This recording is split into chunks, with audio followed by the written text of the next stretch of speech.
All right, we're here. Yay, we're here. It's been a week, and if at first you don't succeed, wait a week and try again without actually resolving any of the issues. All right, we're here. It seems to be working now, and now that everything is playing in my ears. But yeah, we got it going. Cool, I think. Dave's here. Very unceremoniously, I will introduce Dave Casey. How are you, man? I'm doing great, man. No need to roll out the red carpet these days. No. I feel like this is, Yeah. it's the huge. But Nazi great to be here fags. as always. Nazi big. Always a pleasure, man. Thanks for the invite. Good to be with you. Of course. For those that didn't catch it, well, first off, in the comments, let me know. Can you hear everything? Can you hear the video? Can you hear Dave? Can you hear all that stuff? Because I don't know. I assume that you can. But as of last week, we tried doing this. For those that missed it, we tried doing this recap and randomness with Clint Russell, and then everything went to shit. So we had to bail, and then, as I said, I spent a week doing other things and not resolving the issue until I hit go on this, and then realized that it didn't work. So hopefully it's working, and hopefully we're good. But there's been a lot of things going on in the libertarian world, and first off, this is episode 420 of The System Is Down, so that deserves a couple things. Nazi fags. Yes, so congratulations to me, and I guess congratulations me on 420, and Dave for eventually coming around somewhere around the late 300s, I believe. I will take 50% of the credit for 10% of the work, bro. Perfect. Yeah, so it's not going to be that I don't know, planned of an episode. We're just going to shoot the shit about some things because it's 420. But there's plenty of shit to shoot about. So we're gonna, and stuff. And also, figuring out technical difficulties is a great way always to completely derail all of my trains of thought before the show starts. So that's where we're at now. And we're going to talk about some libertarian shit in North Carolina, what went down. We're going to talk about some other debates that have been going on, and some things in the world of politics. So kick back, relax, go tell your friends, go tell your enemies about us, and let's hang out for a bit and smoke them if you got them. Let's get weird.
Okay. Can you hear us?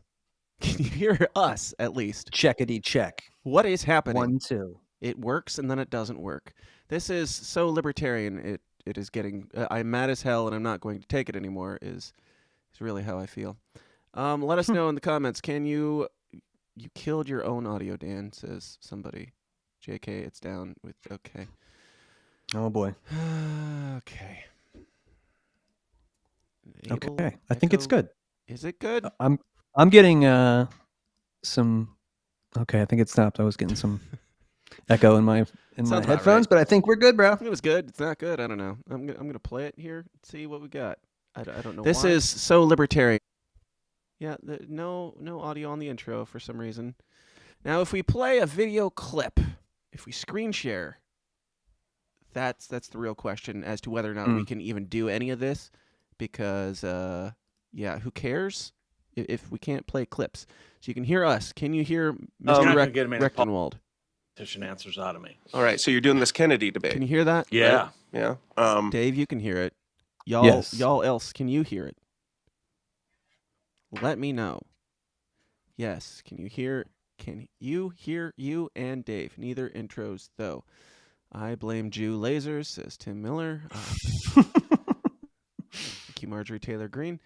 All right, y'all, can you hear Rechtenwald? I think they're good on the good? video. Good on the video. Okay, then we're gonna get through this, you guys. Apparently, somebody doesn't want us to do this conversation, but we're gonna do it. But first, go join. You probably can't hear this. Michael, Mark, Scott, Gerhardt, Maxwell, Meredith, Kimberly, Owen, Zanger, Tattoo, Grumpy Gnome, JC, Justin Savoy, Joey Ferguson, Adam Choit, Donald Villa, Leah Ann, Ozmataz, Buckshank, Break the Bell, Hefflum's Woozles, Level Zero, JRC, Javari, John Odermatt, Nathan Sipes, Brian McWilliams, Trenton Campbell, John Barnhouse, William Mills, and many more on patreon.com/the-system is down. Join the Downers Club and get support the show, and you'll get more weird, more raw, more offensive, more weekly content, ideally with an after party today if we make it that far, but we shall see. Either way, even if there is no after party, you get all the episodes, all the backlogs, ad-free, all the stuff, all the usual stuff, and a bunch of bonus stuff. So go do that. Okay. Orange Cats says, we do hear that. Music with names. Yes. Okay. We're back on the right track. We're getting somewhere. Dave, how are you? How have you been? It's been a while since I've tried talking to you last. I'm good, man. Though I am fired up about this subject. I am a political junkie anyway, and I spend most of my time at the kids table with the libertarians, talking about libertarian presidential politics, which is weird. What a weird little place to be. But I can't wait to yell at these nerds. It's a sad life that we live. Yeah. Speaking of sad lives and nerd shit, if you are in the area on actual 420, go out to the Libertarian Party of Maryland convention where I will be allegedly speaking, and I also might have a certain sidekick there with me as well. Will I have a certain sidekick with me there as well, Dave? Dude, I will be there. If you're coming all the way to Maryland, and yeah, this is great. Clint and Amy, I'm a big fan of everybody and all the guys in Maryland. So this is a no-brainer. I will be there for sure for that one. Rad. And let's have some fun.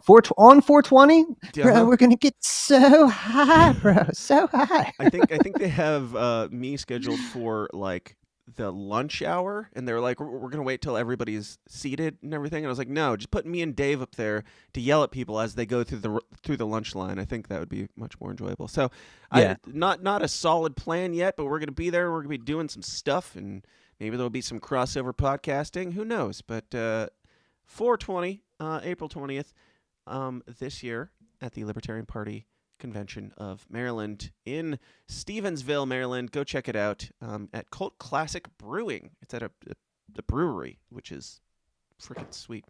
The only thing I think this is going to be like on the water or very close by, so it should be very scenic, very fun. Nice. So hopefully we'll have nice weather, and I can't wait to hang out, bro. It's very exciting. It'll be a good time. Also, before we get too deeply into the libertarian weeds, there was something, this has nothing to do with anything, but we haven't done the news in several weeks either, so I feel like there's a couple things that we need to at least touch on.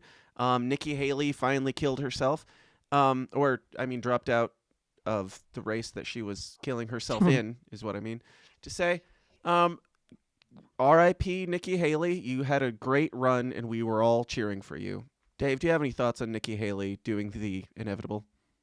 Finally, I'm surprised that she ran out of neocon war machine money. Yeah, I thought they would have just thrown it at her until the very, very end. But I was half expecting her to just flip Democrat at any point. Just be like, well, let's just run against Biden then if we can't run against Trump.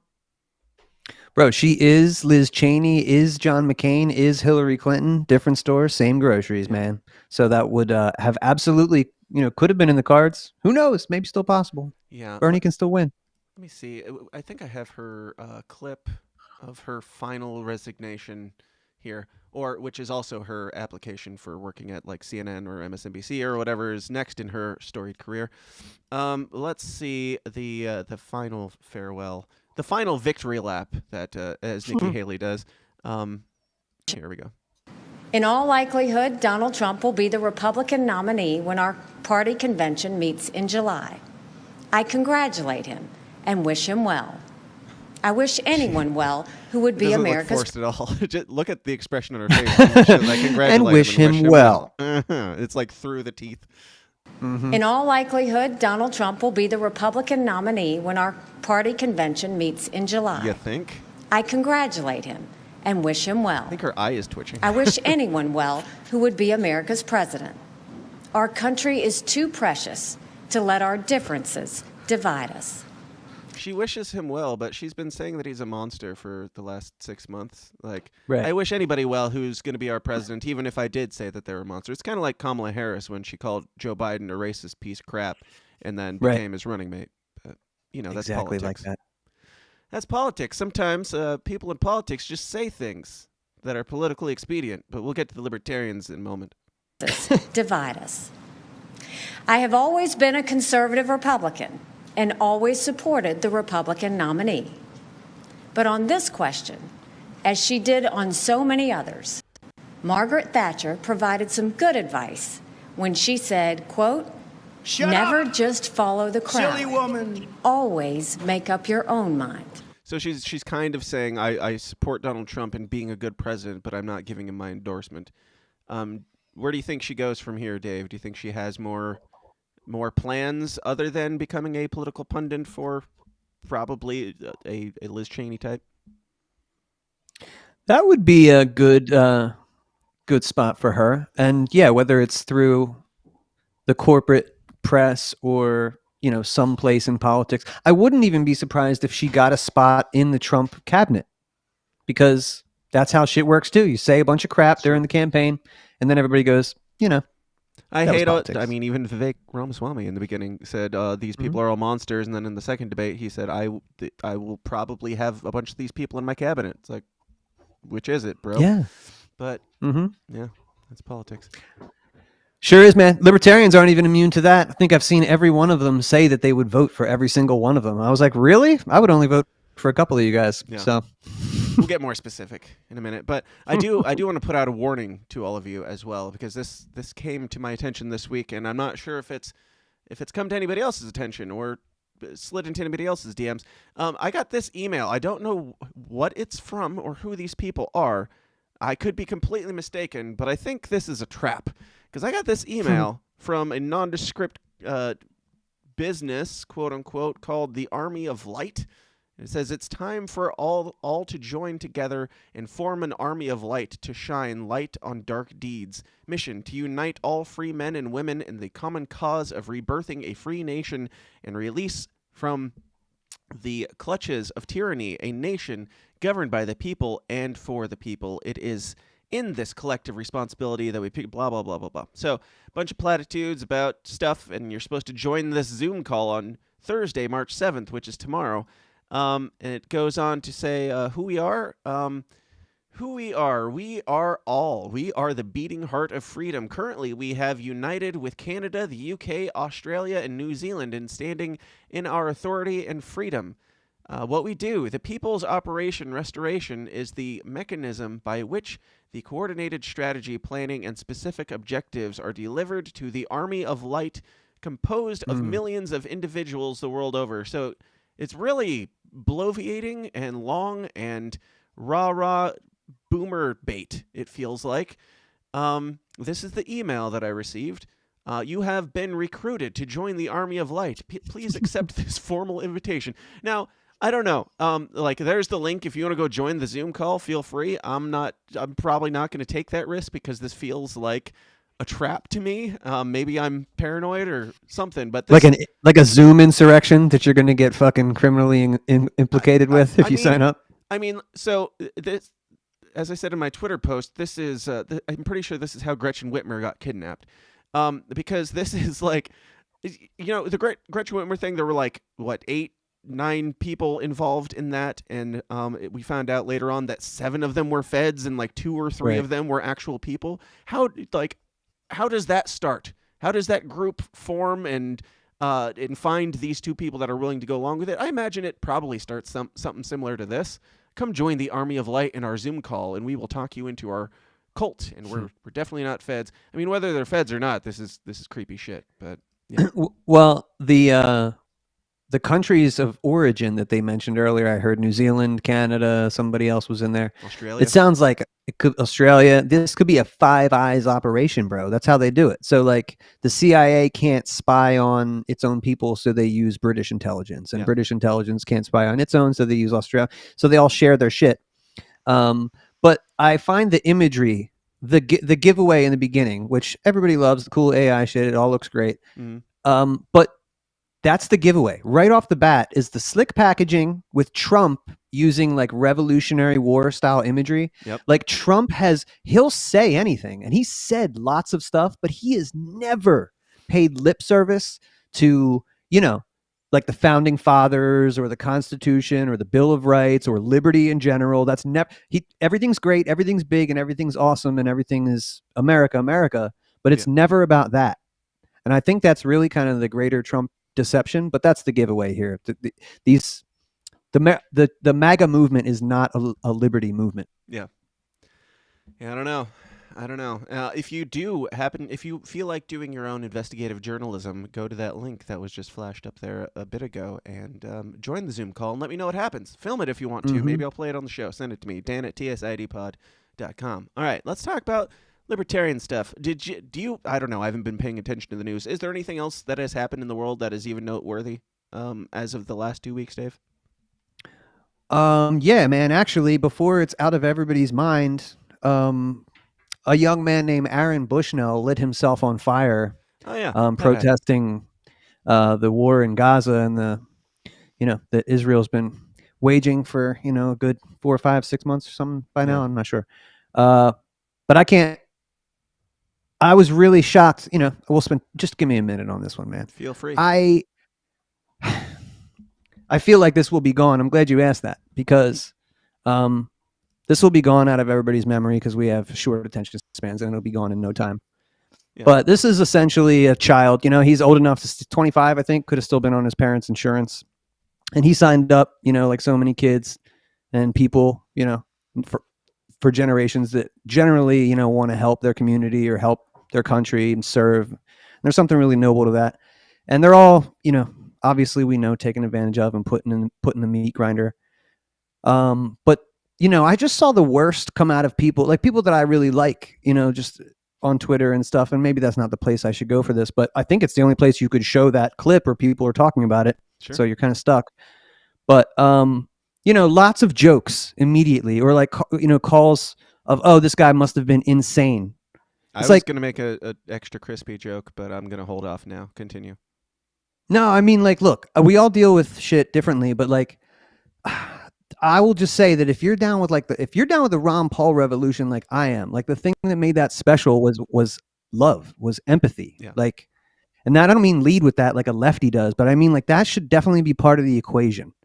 And I just saw a lot of really shitty partisan hard line. I mean, the whole Israel thing has really thrown people for a loop. Yeah. I don't even quite understand it myself. So I'm trying to learn more, but I was just a little disappointed with that. And I just figured it was worth mentioning. And I'll see, people be like, oh, he was just stupid leftist. It's there goes another one or something. That's just that's the worst place to be for your own soul. I would beg my friends and colleagues, and I just figured libertarians don't do that. Yeah. I agree. And I don't know that much about that situation either, but of course it did come through my newsfeed at some point, and quite horrifying that, I mean, even set all the politics, even set aside the war shit, just the idea that somebody felt so strongly about anything in the world that they're that dude, I'm so risk to. averse. I'm risk averse in my life. I don't want to get I don't want to hurt. I'm not fucking jumping out of planes. I'm not doing anything that would can you imagine the place that you have to be to light yourself on fire? That sounds like the worst way to go. Yep. I want to go in my sleep, when I'm very old. You know what I mean? And it sucks that kid felt like that. Yeah. And we really have to, we should like really, there's like talk about a mind virus. If any people are feeling like that in America, American kids, I mean, you got a big problem. So I don't know, something to think about. Something to bring it down right out the gate, Dave. Any other depressing shit going on in the world? Davy Downer on a rainy day will make you feel just a little bit worse. Yep. Well, speaking of depressing things, let's talk about libertarians. We'll just go ahead and kick the bat off. My nigga, check him out, bro. I fucking love that guy, dude. We're going to go through some of these trailers and stuff. If you haven't been paying attention, I moderated the Libertarian Party of North Carolina thing, and like, I'm not just here to bloviate about myself, but to share some of the behind the scenes stuff and chat about it. And if you missed these interviews, the Libertarian Party of North Carolina gave me their conference room that they got with their there's their conference room, and there's their executive boardroom. They're like, we don't need this. Do with it what you want. So I was driving out and brought all my lights and shit and was like, let's do these interviews a little bit more legit than the normal man on the street nonsense that I do. So for a lot of these interviews, we sat down for 30 to 40 minutes or so and did full on interviews. And we're going to go through just the highlights and chat a bit about it. Dave, did you watch all the interviews? Did you watch the debate? Did you watch all that stuff? Bro, I'm your biggest fucking fan. You think that I didn't catch every one of these interviews? Come on. I knew you did. Of course I did. did. Say it out loud. Yeah, of course I did. Great job. You're like, people don't even know, bro. This is like the closest thing you're going to get to 60 minutes in this world. This is it. So everybody enjoy it. You're lucky. It's sad, but here we go. This is getting to Michael Rechtenwald, the highlights. You're not going to get many politician answers out of me. All right, so you're doing this Kennedy debate. Yeah. Right? Yeah. Tell me a little bit about that. And do they call it the Kennedy debate because he's the star of the show? No, that's what I call it. And they have a booth here, which tells me that this guy's really courting this party hard. He's going for it. You want to get into how you're gonna attack that? Because I mean, if you shoot at a Kennedy, you better not miss. If you don't. I'm gonna be like a straight shooter, but not shooting to kill. I'm gonna shoot to destroy. This is all metaphor, by the way. Yeah, this sounds grandiose, but I'm just telling you, like the situation that I have been put in somehow. Yeah. Between the Liberty Movement and the Libertarian Party and tyranny. Okay. Yeah. So, I'm has literally anybody just called you a standing Fed between because- you and tyranny, motherfuckers. So get ready. I love it. It's quite a claim. It's quite a claim, but Yep. we'll go with it. So has anybody called you a Fed because of that? They call me a Fed for other things. What specifically have they called you a Fed Well- for? Have you thought about like hair plugs or anything? Plugs? Yeah, like plugs? No, I'm not Just a little doing bit? that, no. Comb over? A little bit? I ain't How about a doing hat? Like with the laugh, could you bring it down a little bit? Like, Okay. Like it's a little bit nasally, just like ha ha from the Ha, gut ha. down. Yeah. Like ha ha ha ha. Did you think that Kurt Russell was too harsh when he with his McCarthyist Clint? style You mean Clint? tactics? Yes, he was. Yes, I don't think he went too far. In fact, I think good. Tomorrow should be fun then. Now with your you poke fun at these other people. absolutely, that's my job. That's why they bring me up. All right. So Fantastic. So we'll just go through and at each one give some thoughts, and yeah, I mean this conversation can go wherever we want it to. But as far as all that stuff and the Libertarian Party North Carolina situation, like to the people in the comments asking, did I intentionally leave Josh Smith and Toad off of this or anybody else?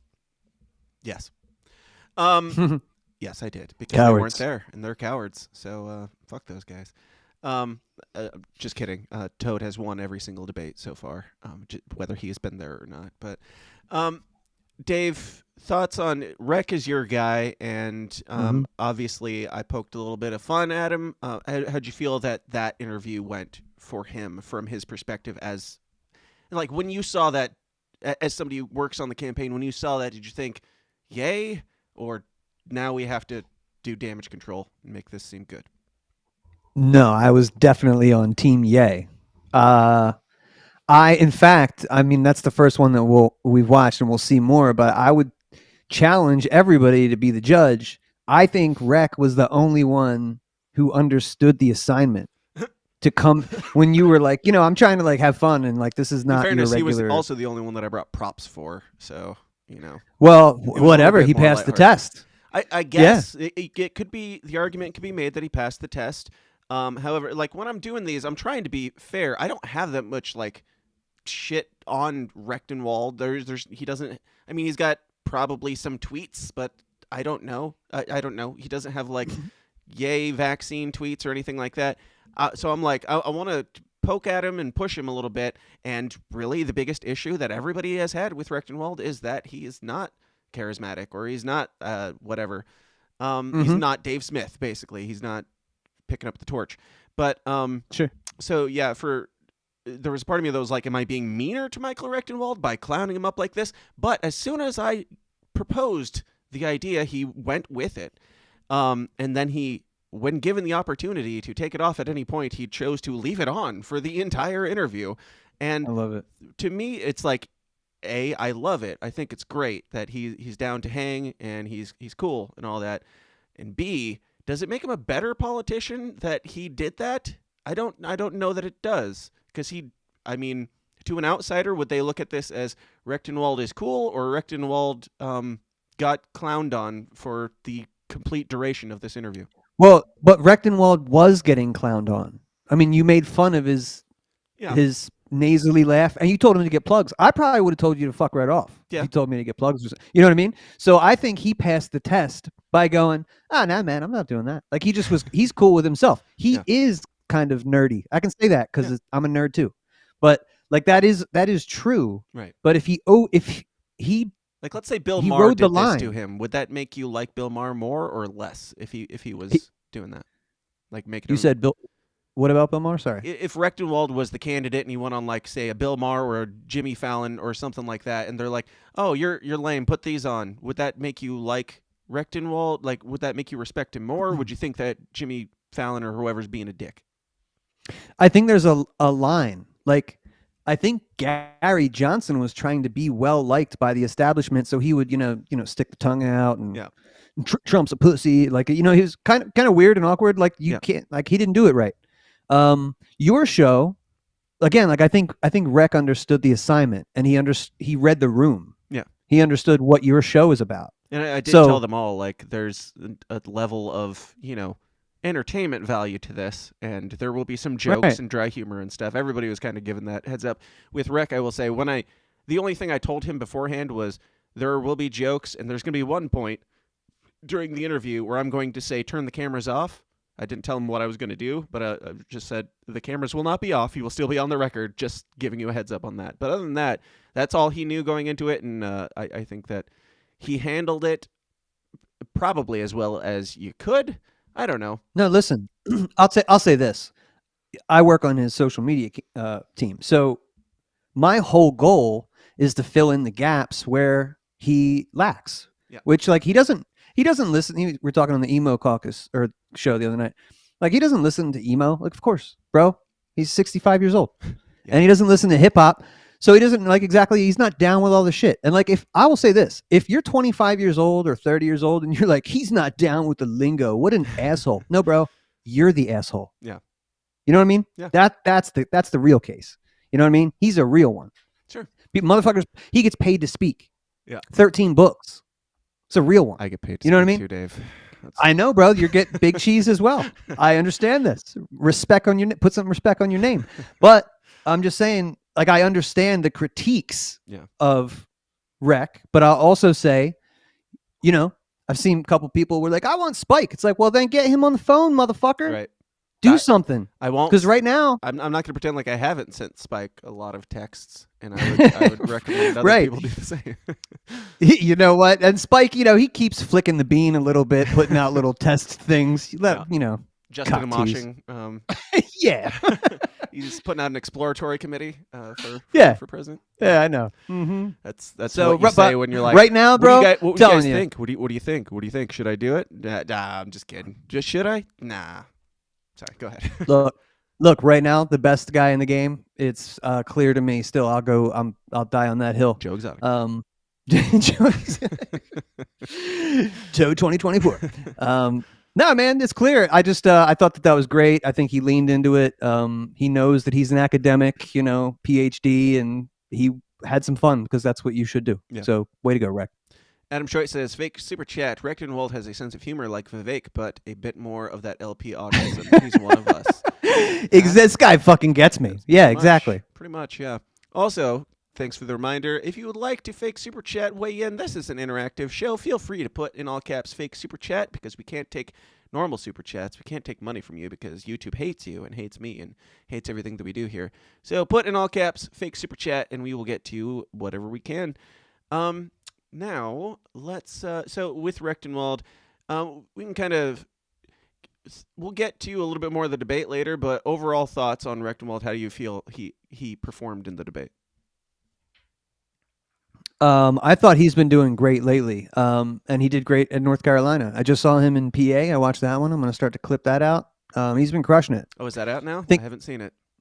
Yeah. It looks like I don't think it's C-SPAN. It's another like local broadcast channel, but it looks, it's a professional job, good audio, good video. I'm not proud of how many of these I have watched and that this is my sports. And like, even though I haven't endorsed any of the candidates and don't currently endorse any of the candidates, I'm still watching all of them as they say the same things over and over and over again, just waiting for. Yo, let me say this again. Before we get off rec, dude. Sure. When you guys are watching this stuff, I know I totally get it. I hear the criticisms, but beggars can't be choosers. For one, you got a couple choices, and if you're not careful, you might get somebody really fucking bad.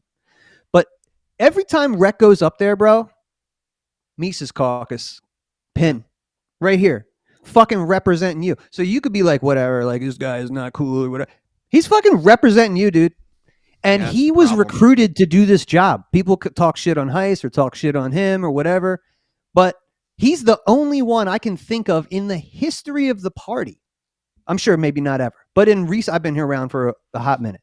Who else? Everybody else, dude, needs to self-promote. Look at me. I'm the best one for the job. I got $1 million. I'm ready for whatever. Who cares? This guy was like, recruited for the gig. I think that's special. Not that we couldn't recruit more people, and we should. That should be like the new model. But for right now, you got somebody out there repping anarcho-capitalism. Yeah. And he is flawed, but your guy. That's your guy. No, he's not. So, yeah, well, go find somebody. Better do something. You better do something. You're gonna get Chase Oliver, bitches. Better think it through. Like I like Rechtenwald as a human. I like him as an author. I like him. I like the things that he has to say. And we've been over this many times before. If he were the candidate or the nominee, I would not be disappointed. Other than that, we should be able to do better than this by now. Again, nothing against him. Okay, he's a great author. I hear from people who can read, and he, as they say, some people have a face that's made for radio. I'm not going to say that because that would be rude. I think that Michael Rechtenwald has an everything made for print, and I mean that with all love and sincerity. But don't you think, Dan? Honestly, you're a party insider. Don't you think whoever the guy is, they're going to get 0.7% of the vote, give or take? So who cares? Just reach out to the hardcore anarcho-capitalist, balls to the wall libertarians for once. Yeah. You know what I mean? Who actually, these guys, bro, they like to read books.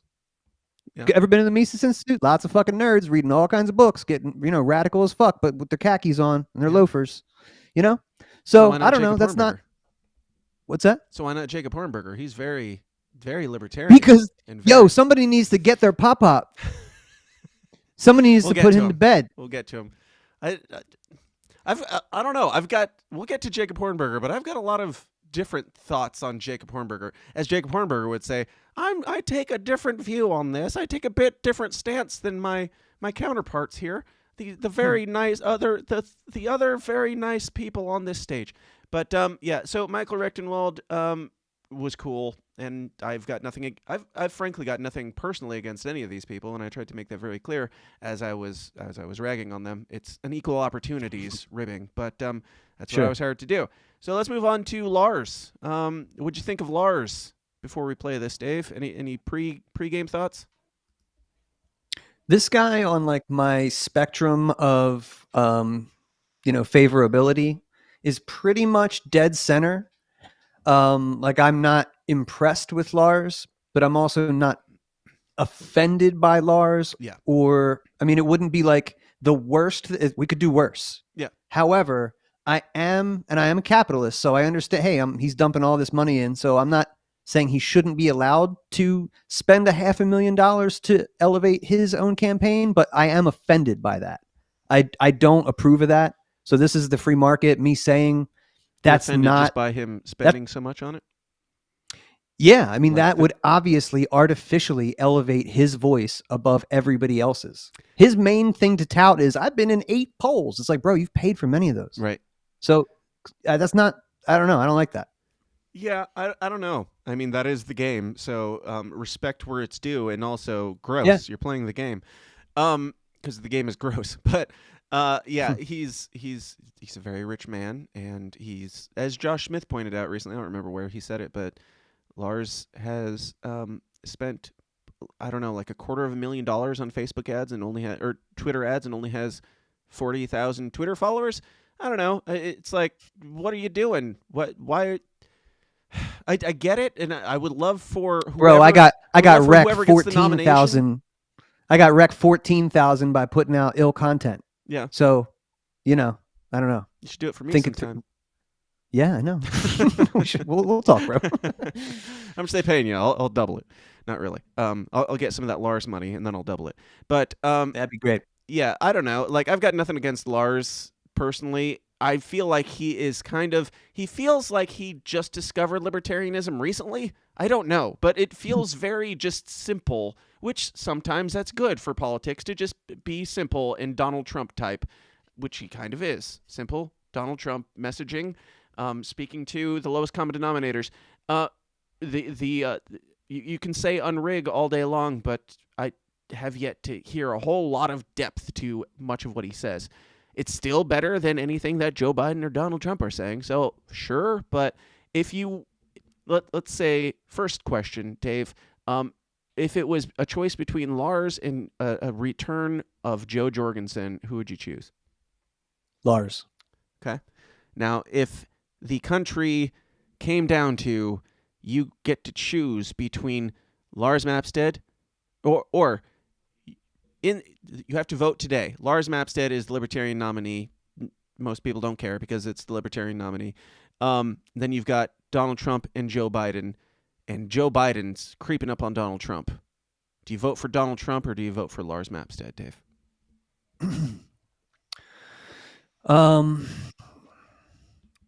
That I don't know, man. We could talk more about that. That's interesting. I didn't vote for Trump either time. I went from Johnson to you're welcome, Rick. What a guy. See? He appreciates his people. Strike him up another point. Appreciates his people. He didn't play by the rules. He's just super chat in all caps. It's not a fake one. Rick did not spend $250,000 on that. Just made cool shit with hip hop soundtracks behind it. That's how you do it, son. It's called grassroots. It's called grassroots. Let me read the super chat, Dave. Let me read your guy. Let him speak, Dave. Rectowell said, fake super chat, I have 43,000 total X followers now. Thanks. And he also said, Lars discovered libertarianism using Google. He's got some little smoke on him. Telling you. I mean, in no, one look, way I or think another, a lot of us discovered libertarianism using Google. But yeah, go on. Look, I will put Lars, again, I'm not like terribly offended by his campaign. There's this kind of libertarian that's more concerned about kind of like just third partiness. Yeah. Like being like a third option. These types, they often like, they're kind of the Democratic types. They like ranked choice voting. They want to push that. Yeah. Or like talk about unrigging stuff, free and fair elections. Like, these motherfuckers don't hate the state, bro. That's what I'm trying to say. What do you want? Oh, the system, the murder cult's just not being fair. It needs to be unrigged. It's bad. Or makes you feel bad. Or do you want to wreck the regime? Who here feels bad when people don't like you? Yes, you do? All right, we need to unrig that. Like, okay. Well, sure, but I think that we need I get more. it. I can appreciate it. I but I feel like you could almost get that with like the Forward Party. That sounds like, hey, flat tax, sensible taxation or whatever, common sense gun laws. I'm sure they'd be cool with some of that shit. So the liberal wing, the classical liberal wing of our party is like cool with NATO. Mhm. You know what I mean? Mhm. That's what we're up against, kind of, bro. That's what I'm saying. Like if we don't kind of get our team coalescing around something, and honestly, I got behind Jacob Hornberger. I'm not terribly picky. I'll get on board with the team. I was pretty, but I'm telling you, the best option you got right now. Yeah, see, Rechtenwald's did just the going research. to be trolling us the whole time now, and we deserve it. It's fine. And we do deserve it. Yeah, says- absolutely. No, honestly, Michael he's Rechtenwald said, and I written more quote, than most people have read. Michael It's true. Rechtenwald said, and I quote, I discovered libertarianism reading Mises, Rothbard, and Hoppe. Sorry, Rech. Rech, tell I love him, you. tell this fucking goth kid to fuck right off. Do it. It's all in love. Let's play some Lars, and then we can talk about it more. I know. Was primarily the marketing arm behind FriendFinder for years. And so I realized Oh, I come real- on. was primarily the marketing FriendFinder. arm behind FriendFinder for years. And so I realized Friend finder or adult friend finder? both. Okay, Yeah, lots of friend finders. All there's the friends. a senior friend In finder, all the places. Filipino friend finder. Was the senior friend finder? Was that like old people yes, porn? Yes. No. Oh. So that I feel like I'm a regular Yeah, wait, no, shit. guy. Like I grew A up very rich regular guy. a very rich regular guy. And So government is good, but we need to make it work for us. I mean, How do you unrig a murder cult? so that allows for everybody to There it at is, least know buddy. my vote What was I'm talking counted about. properly, and Yeah. that, like I was represented at least to that degree. It's funny. Sounds a little racist. Why is that? Because voter ID is racist enough already. I've heard on the internet. I don't think. Is making it more stringent? Is that going to make it more racist? No, because Donald's. Okay. I thought that was an important clip to point out because the fact that he believes that I believe that is enough. Like, and the fact that he's going to entertain that is enough of a strike for me. The fact that you think that I'm interviewing you and I think that voting is racist at a libertarian convention, and you're like, well, how do I? If he believes that, how do I? Like, the wheels are turning on how to, and no, it's a non-starter. Like, if you didn't just say, what the fuck are you talking about, bro? Then no, just no. But yeah, voting, as we all know, is racist. So, yeah. That it's rigged, so I'm not going to show Huh. up. Right? I'm protesting because it's rigged. Right. And I honestly believe Kind of like Nikki Haley dropping out of New Hampshire, dropping out of the primary, Yeah. and or dropping out of the caucus, opting for the primary because she would avoid whatever. Is that kind of what you're doing with Chicago and instead of Philadelphia? we're either going to fix it. Are you familiar with what I'm talking about there, Dave? Mm-mm. Well, he said before the interview, or maybe it was during the interview, I don't remember, but he said something about he is going to, instead of going to PA, he's going to Chicago because there's no candidates going there. A bunch of them are going to the Libertarian Party of Pennsylvania convention, which is the same weekend, and he was opting to go to the one that didn't have candidates to spread his message in a different location. And to me, it kind of felt like the Nikki Haley thing, where it's like, there's plenty of candidates running in the caucus that matters. I'm going to run in the primary that nobody else is running in and still lose to Noda. So, yeah, I think it's interesting. Like, I don't know. I don't think there's anything wrong with saying I'm going to go to Chicago instead of Pennsylvania, where everybody's going to be, because I want to show these people some love that aren't getting any because they're just a fucking blue state that nobody cares about. My state. Well, by the it's not just that. Like, at this point, it's pretty clear that Lars and Chase have kind of an alliance. They've been on brochures together. Yeah. Already. So Well, I asked him think about that He he's said going. he said that was, and I tend to believe him that one was just a team up for the sake of canvassing quickly or something. That they were both going to be at the same event, so they're just like, "Hey, come see the Libertarians." No. This is bullshit. Okay. Because go ahead. here's how it's actually playing out. The anti-Mises crowd is coalesced on whoever will do the job, and right now that's Chase.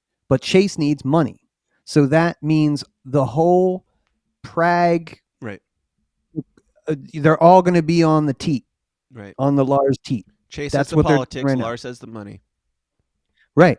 So that's exactly how to be. So if Chase can get over that hump, and they've already booked up all kinds of hotel rooms and shit, right in DC, blocks of them. I'm not saying there's anything wrong with that, but I would say, where's the ANCAP, Rothbardian, Ron Paul, Bitcoin millionaire? Where the fuck are you guys at? Like, where's somebody that wants to run for president that's like Lars, who is saying your shit? No, nowhere to be found. Speaking of DC, shout out to Nikki Haley representing the home swamp over there. She finally won one up there in DC.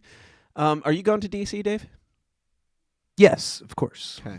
I'm gonna need you. Whether or not, even if I'm not a delegate, I'm still going. I'm gonna need you to film some shit because I will not be there because sadly, brides are better at scheduling and planning and booking videographers earlier than libertarians are. So blame y'all self if there's not. Let me take this opportunity to say, we are not without blame in some of this shit, because I can't believe that the National Party didn't square away you for that weekend. Yeah. Because we've had that date booked since the previous regime. I can't believe that. That's a real shame.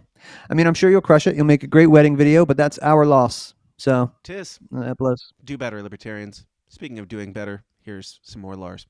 And we're going to unrig it, or it's going to be civil war and people are going to be shooting themselves. Either way, win-win, The lady that came after me was like almost an inquisition. She was going to stick it to the rich guy, right? Very McCarthyist? She was going to stick it to the Too soon? I wanted so much money that it would basically bankrupt me. Mm-hmm. So I was living under this dark cloud for 5 years of my life, which caused health issues and stress and all this kind of stuff. Is that when the ponytail? Yeah. You feel like the money the government takes from you is spent wisely and efficiently. No. Nobody has ever said yes, right? Correct. And if you couldn't tell, I've heard this bit a few times at that point. Yes. Just I don't know. They're just the same line of questioning that I've heard Lars give multiple times. Just like, do you like the government?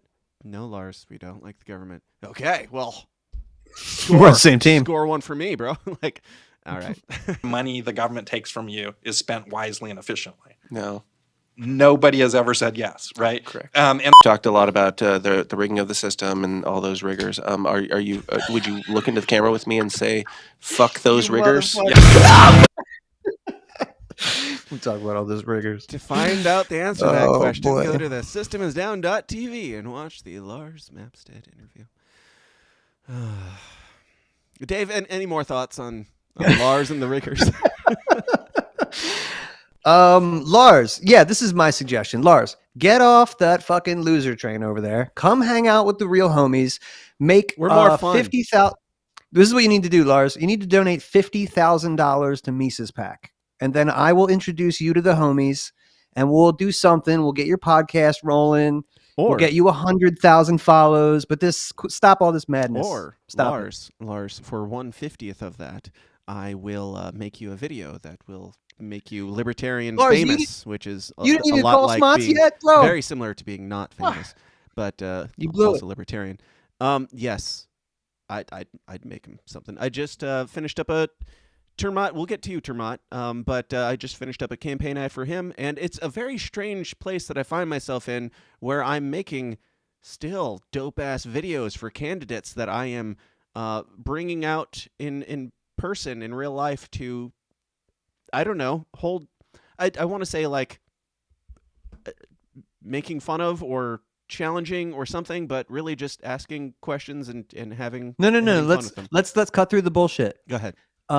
It's a small pond, a small ecosystem, and you feel weird because you, on one hand, are providing propaganda for candidates that you are also providing, like you are a news source within this little ecosystem.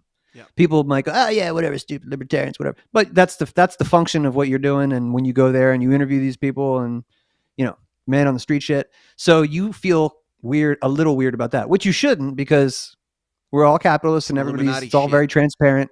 And all these candidates, including, Rec, if you're still watching the show, bro, call Smotz. Get on Smotz ad. I would recommend it. From Michael Rechtenwald, he says, super chat, I also sing and dance. So I think that's the best place to pull that in. Rec has not hired me for a video, but I hear that he can sing and dance, so he might be able to get even better ads than Mike Tremont did. But I will, in fairness to Mike Tremont, we went back and forth on the script and everything, and he gave me free reign to play around with the video. I sent him the video. It's not finalized yet, but my part is done unless they come back with committee notes. But in fairness to him, without spoiling too much, whenever I make these videos, whether it be for Vermin Supreme or Joe Jorgensen or Spike Cohen or anybody or even Jeremy Kaufman, I'm trying to just push it a little bit further than I think they're going to be comfortable with to make it as punchy as I possibly can and as valuable as I possibly can for Liberty, for them, for their campaign, for myself. I don't know, whatever. But there's some things in the Mike Tremont campaign ad that I put in there, and he not only, it's not officially approved yet, but he did specifically point them out to me and said that these might come up as an issue in discussions with other people, but I just want you to know that I will fight for those to stay in there, and I stand by them 100%. You'll know when you see it. Maybe you won't, but I just want to give him props because he's a nice guy. I mean, he's a good sport, and I give him a lot of shit. But when it comes down to it, he was like, "Yeah, go based." And I was like, if he comes back and goes, Dan, I did everything I could. I went to the board. I told him that me and you were on the same team, well, but they said, "No, man, can't do it." Then I'm gonna go. That was the out that he provided himself. Yeah. Me and you are bros. We're cool. We're on the same team. Me and you have always been like, yeah. But these guys, they just don't get it. That's fine. That's fine. I think it might stay though. If it doesn't stay, all right, good. Then I don't have any sort of. Did I sign an NDA? I don't think I did. Libertarians, I love y'all.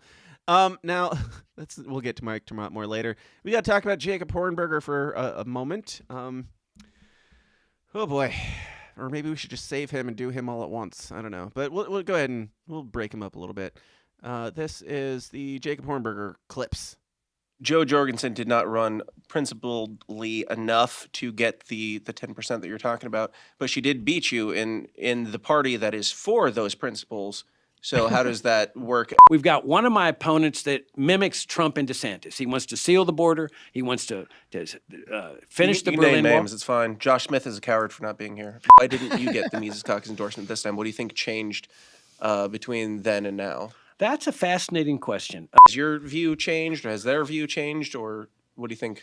Well, that's a fascinating question, too. Dave Smith and Clint Russell that are part of this coterie of people supporting Rechtenwall that are fierce. They're like DeSantis and Trump. They have this notion that the COVID virus was caused either in Wuhan or at the CIA headquarters in Langley.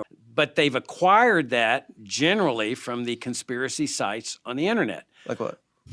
I don't delve into those, but that's Couldn't even where tell you you. find this stuff. I don't know. One guy Just trust me that that's where these people are finding this thing that I don't know what it is. They're finding whatever that is at that place that I don't know where it is because I don't look into this stuff.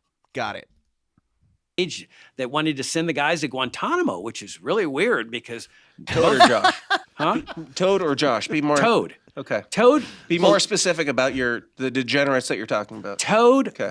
And Call them out. It's fine. No, I don't believe anybody's degenerate. Okay. I do. I haven't seen them prove anything beyond a reasonable doubt here. Have you listened to Clint's podcast or anything to see if he has proved it beyond a reasonable doubt? No, or dug into it. No, I've never been interested in his podcast, but I don't even know what conclusion is. So, it's baffling to me, like that you're okay. Like, I'll be honest with you. Spoiler alert: I kind of like Jacob Hornberger in a lot of ways, but to say these things, to say this guy is wrong because he's a conspiracy theorist because he looks at websites. What are the websites? I don't know. What's Clint's opinion? I don't know. Who is Clint? I don't know. But I know all this stuff about him. He's a right winger and he's McCarthyist interrogating everything. It's tiresome. But yeah, never watched his show. Never listened to anything. Don't know what he believes, but you know he's wrong because he's a conspiracy theorist because he looks at some websites that you've never heard of. Okay, bro. In every way, Jacob Hornberger is in a time capsule. Yeah, from for a pre 9/11. Sure. Maybe post, maybe like 2005, 2006. But I think dude, to some extent, that's what I like about him, and to some extent, it's what drives me batshit crazy about it. Like, but it's an absolute. I mean, we could talk more about what candidates think is disqualifying of other candidates, but dude, he acts as if COVID never happened. Like that wasn't very, very important, and that is for me an absolute disqualifier. Yeah. So that's why I could kind of be on board in 2020 when he had been selected, I think, pre-COVID, and then we went into COVID with him and didn't work out because Joe Jorgensen was everybody's number 2 or 3 favorite, and that's how it works. Lowest common denominator. That's how ranked choice voting sometimes goes, folks. Right. Yeah, but different now. So you're saying Rechtenwald has a chance? I'm saying that, I heard, a disqualifying thing that Chase said on Rechtenwald was that he's been a Marxist for a lot of his life. Like, okay, that honestly is a valid criticism if you ask me. But let's go look at the other disqualifiers on stage, like Jacob's absolute lack of understanding of the current issues of the day, or Chase and the other guys falling for the propaganda of 2020 and 2021. Yeah. Holy shit. Like, I know, hey, man, nobody's perfect, but damn, those aren't disqualifiers? Yeah. Aren't we the radical party fucking that knows what Operation Mockingbird is, knows what Big Pharma is, knows what the regime is, knows that that's all fascist as shit? These motherfuckers are out here talking, bro. Oh, everybody has a right to decide if they want to take a vaccine or not. It's like, are you fucking serious, bro? Like, that's the most tone-deaf shit I've ever heard. It's intolerable. I'm sorry. These guys are an absolute joke on a large scale for big deal breaker reasons. I do want to say, Michael Rechtenwald, just because you put Super Chat in front of every comment doesn't mean I have to read every comment. We'll take them all, Rec. We'll take all the comments, bro. Bring them in. Super Chat. Fake Super Chat from Michael Rechtenwald. I also sing and dance. Oh, we already did that one. Fake Super Chat from Michael Rechtenwald. We are going to hire you, Dan. I don't know if he's going for word. Trying to be hip. He meant to say word. That's what he meant. I like how he's got the sunglasses on in his display picture there as well. He just needs to get don the beanie and the leather jacket. Peep the bone structure, man. Do you see that guy's jawline? Quit giving him so much shit. Yeah. He's out here crushing it. Rack, quit turning Dave on so hard. All right. Mike Rechtenwald says, Super Chat, until he says professional and credible while wearing a tousle cap, Dan, you're hired. I don't know what that means.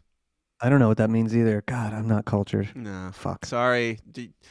Everybody who's dogging on you is less cultured than you and much less intelligent. That's just part of the game. But Rechtenwald also says, I'm a conspiracy theorist, no doubt. Right on.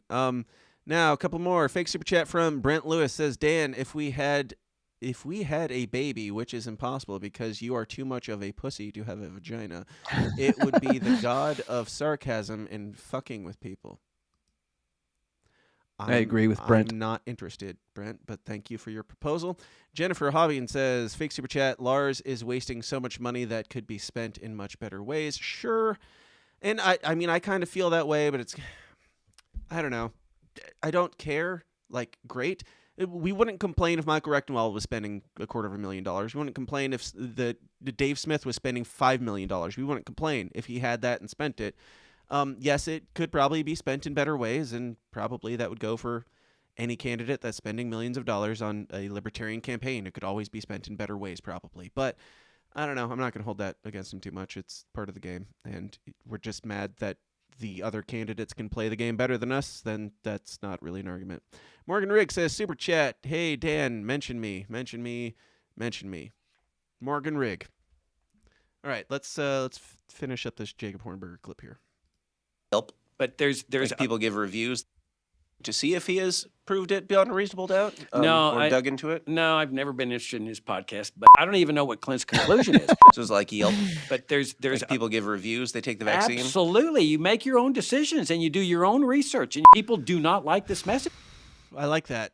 So that was me asking him, like, in this libertarian utopian society where we have no CDC or no whatever. How do we know if the vaccine works? Oh, is it like Yelp? And he's like, absolutely. I'm like, people try it, experiment on themselves, and then put out reviews?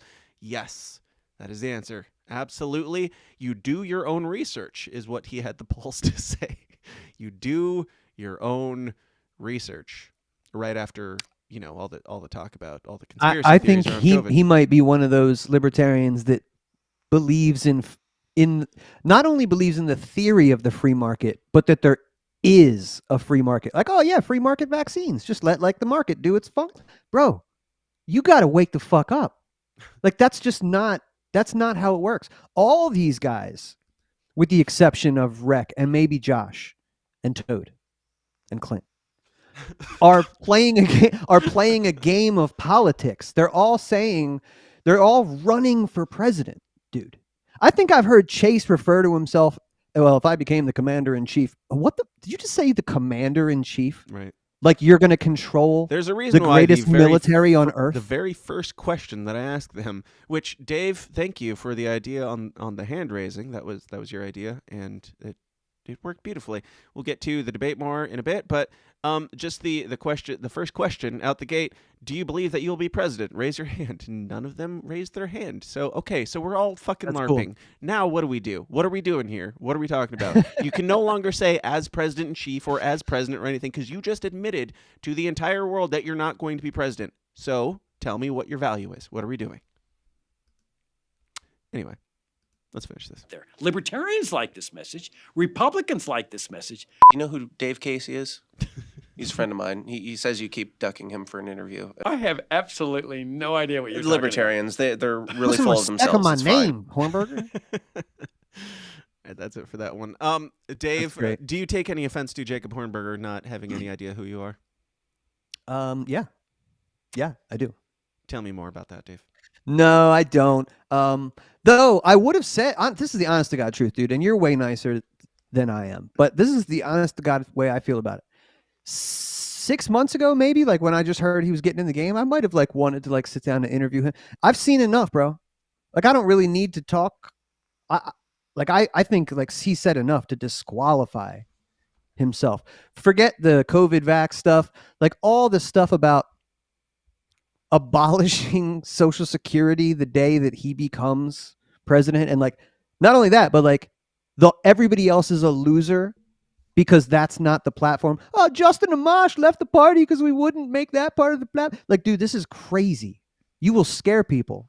Oh, this is the reason we've gotten 1% for 20 years because you're Republican light. Not This gonna lie, I is kinda like crazy. it. I'm starting to like it. I'm coming around. I'm not gonna Oh lie. boy. Not as the presidential candidate, but there's something in me, something that goes back to the days when I first discovered this stupid idea of libertarianism, and all the podcasters were just talking about who the most libertarian one was, break this down further and further and further. Then once we solve this problem, then where do we go from here? Just the back and forth of the mental exercises, I suppose, on the philosophy. There's a part of me that likes that Jacob Hornberger kind of is the only one who's still there. Not necessarily that there is direct value in having a presidential candidate that is still there, but I kind of like it. What do you mean? Wait. Can we get into that, bro? As I said on the saying... first Clint and Jacob Hornberger debacle thing on that conversation, Jacob Hornberger is probably the most libertarian among us. If we're going just based off of libertarianism 101, get rid of all of it, break it down, then people can be free, people will have more money, they will prosper, they will do what they want, no borders, no whatever. He's definitely more libertarian than the rest of us, but we're not talking about whether or not he's a good libertarian, we're talking about whether or not he's a good candidate, and I think those are two very different things. Yeah, but he's a minarchist, not an anarchist. He is for the abolition of borders. First of all, again, you have to start this by saying... I know he said it. Is he a minarchist? I don't know how much government he's going for, but the way I'm sure he'll say very little. Very anarchist. Yeah, but he's not. He's definitely a minarchist. But one of the things that he would completely abolish is any kind of border and any kind of restrictions on immigration. Sure. But again, I want to remind everybody, while we're having this conversation, let's start it with, in a world where Jacob Hornberger can become president. Like, this is already stupid. I want to Well, preface it by he's saying not. that. And I don't think that he is. I mean, he does believe that he will get like a whatever 7 or 12%, which is also not true. That I don't think that he is living under a delusion. He didn't raise his hand thinking that he would be president, and I think that he kind of in some way is like, if we have this platform, the best way to do it is to go balls to the wall, as libertarian raw as possible, and whether or not he was right about McCarthyist shit. Let me explain what I think that is, what Clint pretty much thinks that is, what Dave pretty much thinks that is, what Rec pretty much thinks that is. And I'm sure there's varying degrees of this. But what you should be gauging this on is, since like we don't have Ancapistan, not only that, but we don't even have anything closely resembling like a constitutional republic. We're in the heart of the empire, right? Sure. So you have to start from there. So while it would be great, like that's why I can bro down with guys that like Spooner or Republicans who are just about the Bill of Rights or whatever. Cool, man, because we can use that North Star. Yeah. We're not going to reach the end game in our lifetime. You just got to keep going, man. Sure. That's why I hate the liberty in our lifetime slogan. It's so selfish and stupid. Yeah. You just got to do the fight. Yeah. I mean, I'm like, burn it all down. Where do we start? I don't know. Find something and start burning. Like wherever we can start, then great. Yeah. But real quick, man. Sure. What we should be shooting for in this hellscape, right? This police state, this technocratic, globalist, fascistic state, is the closest thing we can get to a private property society, right? Uh-huh. Okay. So in my opinion, and I'll just be as clear as I can, let me get from point A to point B as clear as I can. Yeah. I believe that people that live in America, and by the way, we're talking about a political party, like with presidents and things, like we're playing the game, right? So we're all kind of like making concessions here. Mm-hmm. But I think if we're trying to emulate a private property society, then the people who live here and pay taxes here, I know there's no real social contract, but I'm saying in like a natural law way, if you have put in on this shit, man, then you have more of a claim to it than somebody that wants to travel here. Sure. That's what I believe. So Jacob Hornberger does not believe that. So he is not for the property rights of the citizens that he wants to be the president of. Yeah. That's fucking crazy, dude. So he's talking about what the Libertarian Party has been doing wrong for 25 years. Motherfucker, you've been here for 25 years. Joe Jorgensen has. Right. No offense to And Art he's been Olivier. I know he running for much popped of his that. head back in the game. But maybe, just maybe, complete open borders is so unpopular with the vast majority of people that is why you get 1%. Not because you didn't abolish Social Security or promise to do it once elected. Wake the fuck up. You're probably right. That doesn't make his stance less libertarian. And I'm not saying I agree with his stance. I think that it is... I think that it is naive to think that it necessarily applies, but I also think that it has value in today's conversation to just be as, I don't know, as raw and like utopian I'm saying as I think possible.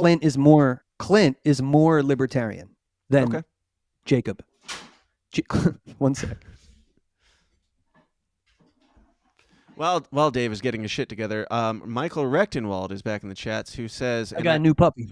Michael Rechtenwald is in the chats, and he said, I don't have to read it. I can just play it for you if you want. Let me pull the tweet back up, and we can listen and read along together. From the gut, down, Yeah. like ha ha, ha ha. Yeah. Did you think so? Yeah, that's what Michael Rechtenwald said in the chat. Yeah, I don't know. Like, I don't care. I don't care about any libertarians' like border views at this point. I'm so sick of hearing this conversation because none of it matters. Look, it might though, bro. I think like if you're searching for some way to grow the party, I think that might be one of the big ones. Sure. So I think it does matter. I'm putting it out there. I think that's what the platform for the past 20 years, as Jacob says, has said that, and around 1% or less. So I don't know. Something to think about. Brent Lewis says, fake super chat, true open borders aligns far too closely with the World Economic Forum, one world government crap. Sure, I agree with you. And I have never been, well, not never. I've pretty much always been not open borders. And spilling water. I still don't believe in open borders. I'm not saying I agree with Jacob Hornberger, but that doesn't make his argument less libertarian. And I know, like, I don't know. It's just very, it's something that we would have argued about 10 years ago, and it would have been a fun podcast episode. Now it's like, I like the nostalgia factor of just getting back to burn it all down, kind of, is kind of where he's at.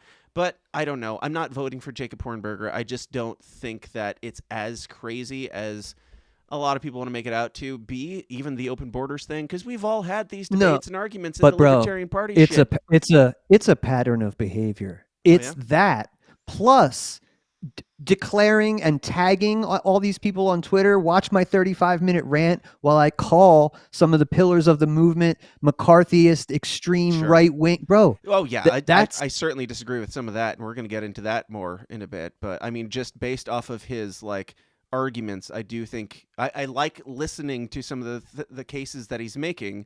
I'm not going. He's not my guy, and I don't think that this is even the field for him. But I don't want him to like. Let me ask you this. I'm not mad at him. I want him to go write books about libertarian utopia and start a podcast or something, because I don't think this field is going to work for him. Why is he not your guy?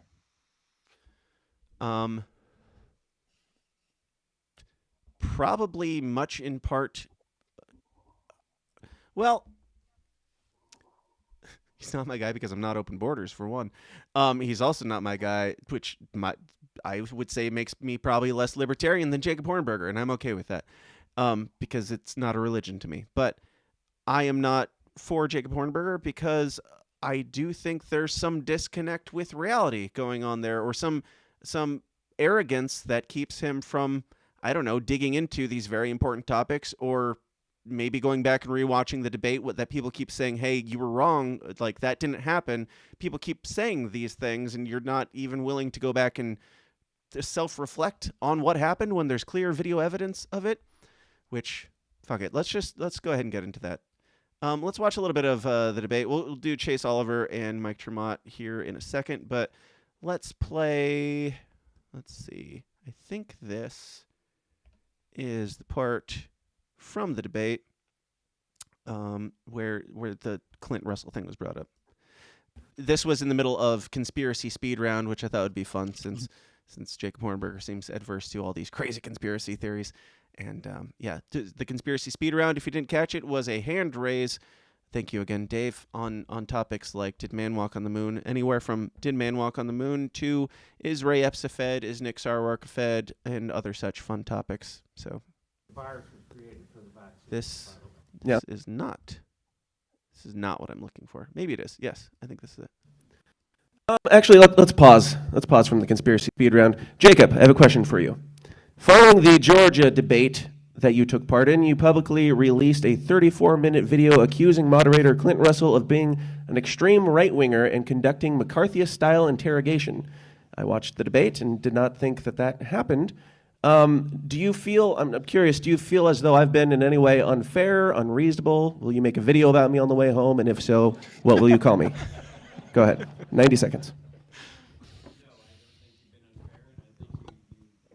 I don't think you've been unfair, and I think you gave me an arduous interview yesterday and very fair. I also want to make note that following this debate, Jacob Hornberger's typical practice of making videos and posting the debate footage and posting the debates, like half the debates that I've watched have been from Jacob Hornberger setting up his phone, and he's like, which, by the way, libertarians, get your shit together. Jacob Hornberger, the candidates shouldn't be the ones having to film this shit. Hire me if you must, but at least put up your own phone so Jacob Hornberger doesn't have to. But I've watched a lot of the debates from Jacob Hornberger's phone, and he always posts the full debate, and he usually posts some commentary after. There was a good week and a half after this debate where he didn't post anything. He's back on it now, claiming that he is responsible for Joshua Smith's turn of...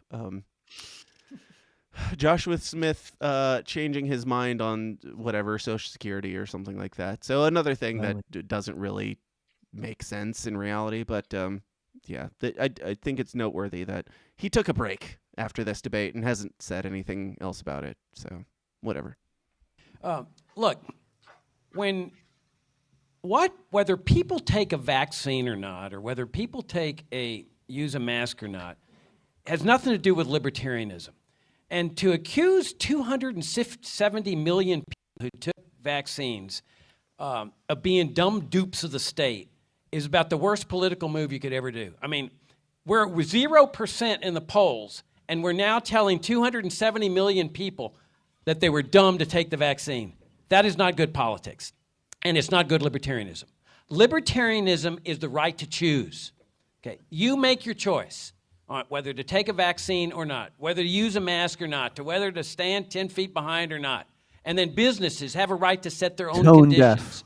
And people have a right to set their conditions in their homes. But if we as a party start condemning people for the private choices they make, you can guarantee we're going to stay at that 0%.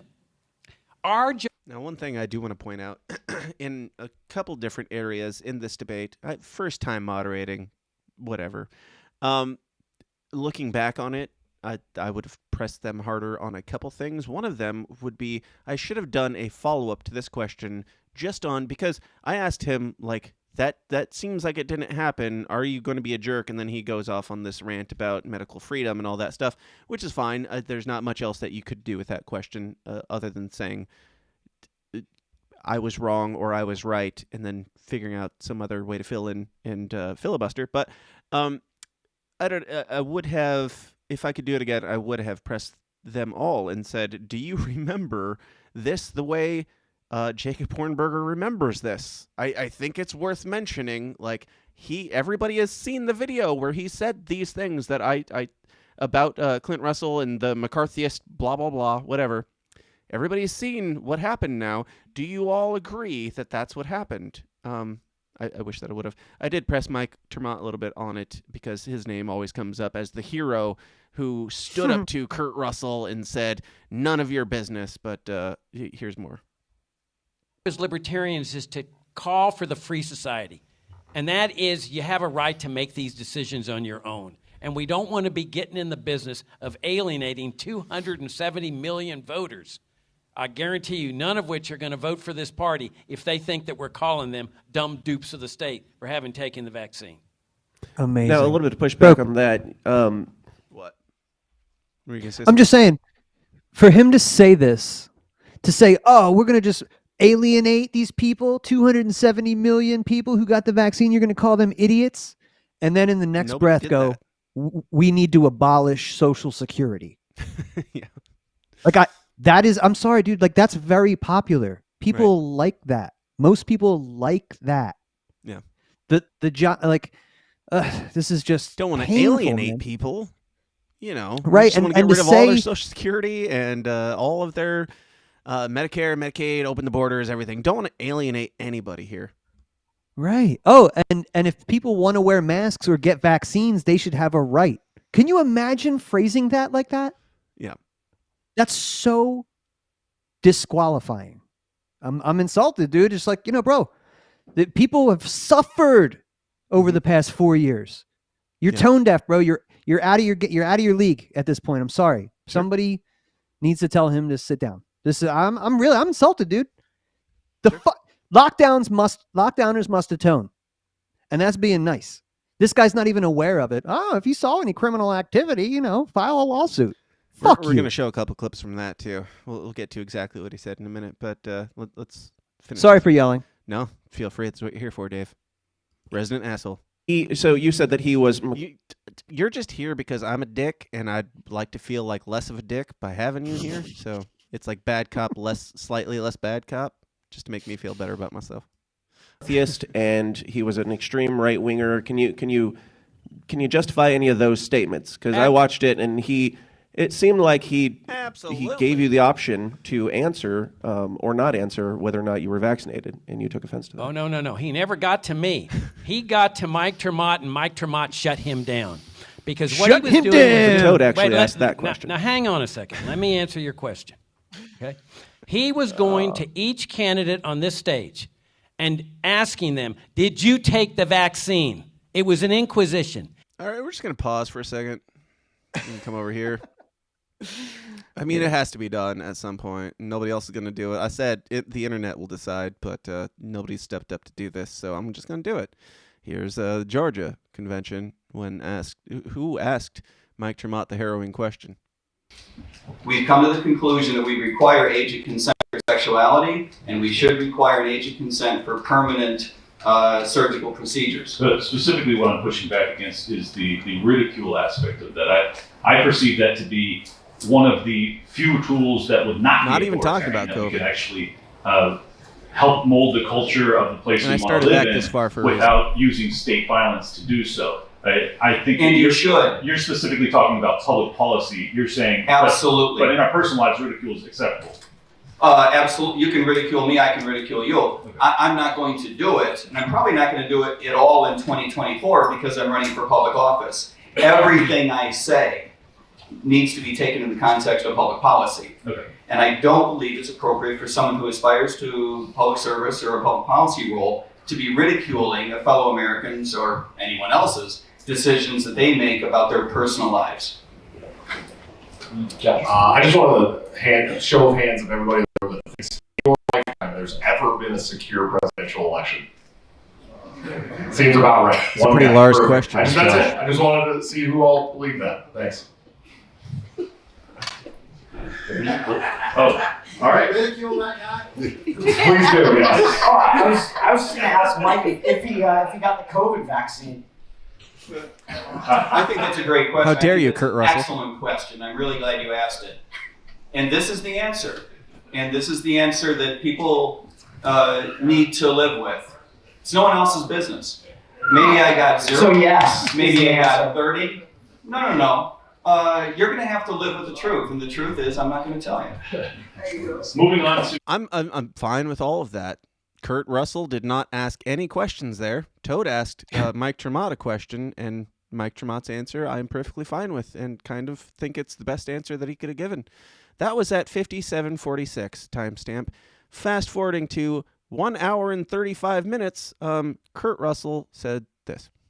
It has now been nearly 4 years since COVID was unleashed upon the world. I would like to hear from each of you as to what you believe happened. And yes, despite you saying we shouldn't go the conspiracy theorist realm, I think it's mandatory that we do. So I would like to know what you believe happened, from the origins to the lockdowns to the vaccines, and what the punishment should be for those involved. If willing, I'd also like to know, you don't have to answer this, as you said, if any of you received the mRNA COVID gene therapy and why, and why if so. You don't have to answer it. You have medical privacy, but I'm going to ask it anyways. Go 3 ahead, times he start off. stated, you do not have to answer this question, but I'm just curious if you're willing to. Inquisition. And then that goes on for like 40 fucking minutes of back and forth about COVID, yelling, and as you can see here, as I'm scrolling through, it never cuts back to Kurt Russell because Kurt Russell doesn't say anything during this back and forth for the most part. Let's see. Here it cuts to Clint. Let's see. Their response to this was ineffective. I would argue if you look at the early studies of Pfizer, the Pfizer clinical trials, they knew that what they were telling you was a lie. The government knew what they were telling you was a lie. So how can you assess it as anything other than malice? Oh, that's just exactly why I say government's so ineffective. And you're right. Stupid or evil or both. And so, absolutely. And we're seeing people who are manipulating data to try to push their way or another way. That is wrong. And this is why we shouldn't be trusting the government, because the government does this. Okay. Let's fast forward to Clint and Jacob. It's across the whole world. Well, all six of your opponents appear to be conspiracy theorists, so I'm curious how you're going to respond to this one. Well, not surprisingly, I totally disagree with all their answers. Because, again, you got to ask yourself, what It's do you poetic want in a that he's presidential sitting by candidacy on himself behalf there. of this party? In fairness, Dave, he's only sitting by himself because Michael Rechtenwald wandered off the stage. Well, sometimes you got to go fucking just be by yourself for a little bit when you're surrounded by a bunch of jerk-offs and jive turkeys. So we can skip through his answer because that's not really what's in question here. Clint Russell's handling of this is really what's at stake. Yeah, and you also Back and favor forth. Social Security reform, and Between Jacob and Chase, Jacob ranting, being given the podium to talk. church and state. Real quick, you said that you wanted to bring our vision to a higher level. I think it's very challenging to do so if we don't have the truth as to what transpired during that era. And it seems as if you're diminishing it to the point of it not even being relevant. What is your actual perspective as to what transpired? I couldn't disagree with you more. It's irrelevant how it developed. If you make the case for the separation of healthcare in the state, then everybody makes his own healthcare decisions. The state plays no role in this. A crime has been committed, you want no investigation. Oh, if a crime's committed, of course. So you don't believe a crime was committed? I don't know. So have you looked into this at all? I'm sorry? Have you looked into this at all? Not in any detail. Where's it at? Hold on. All right. Oh, we needed one. Oh, it was worth it. Oh my God. Now, I'm enraged. Real quick, before we say anything, I know this is a bit lengthy, and then we'll probably just not do an after party because we'll keep it here. But I think it's important to jump back to exactly what Jacob's response to my question was. Answer your question, okay? He was going to each candidate on this stage and asking them, "Did you take the vaccine?" It was an inquisition, and it was But this. that didn't happen. Hang on a second. Let me finish. It was when he got to Mike Tremont. False. And Mike Tremont engaged in an act of sheer heroism. I will always admire this man for what he did. I like because his he answer. did what Joe Welch did to Joe McCarthy. He looked back at Clint Russell guy and who said, didn't ask him the "It's question." none of your business whether I took the vaccine." And it wasn't any of his business. But that's not how it happened. It is exactly We have it on how video. it happened. That's fine. And it was right The then internet that I will fell in decide. love with Michael Termott. Sorry. Yeah. Yeah, I mean, he's not even telling the truth. And, bro, I'm sorry, but like,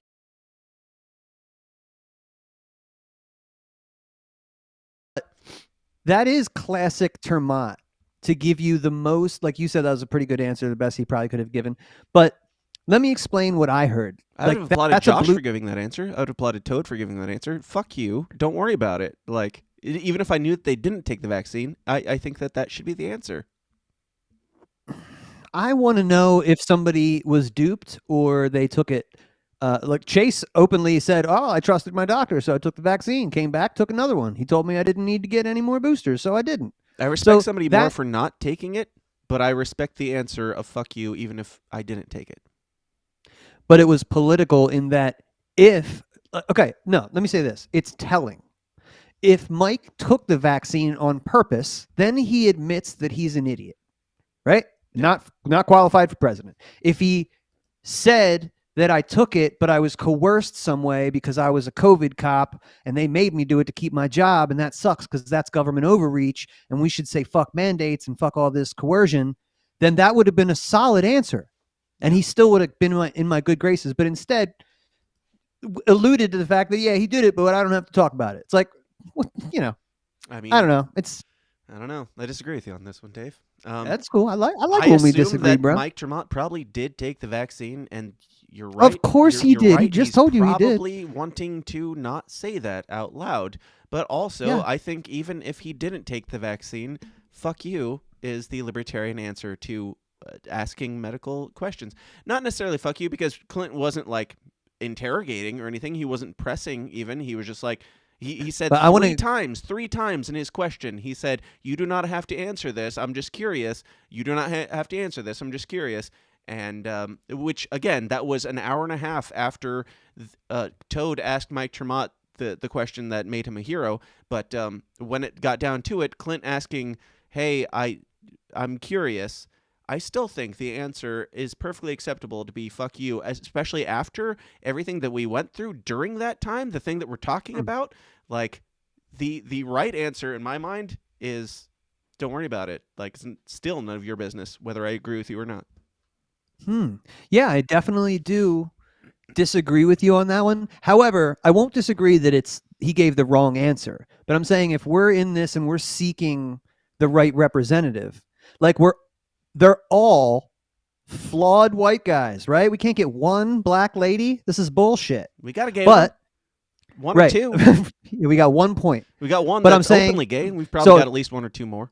No, listen, I've heard the critique on Rec. Bro, you spent your entire adult life as a Marxist, and then you crammed really hard. You studied harder than anybody to become like a really badass anarcho-capitalist, right? In such a short time. But yeah, that's a valid critique. You were a Marxist for a long time. But to me, what I would feel comfortable supporting would be a lifelong Marxist who realized the error of his ways and fucking studied his ass off to become something great in the liberty movement, who didn't fall for the bullshit COVID lockdown shit, and in fact was writing about how that shit could happen. Bro, you should read the Google Archipelago. It came out in 2019 before all this shit. Like, I'm thinking, when I'm reading, I'm like, I can't imagine what this guy's thinking now that the lockdowns have happened after the shit he's writing. Right. This guy was on it. That's why he's the guy. So all these other guys who fell for the shit, whatever, medical choices, bro, saying like this, that's for me. I would rather have the lifelong Marxist who was fighting against the COVID lockdown.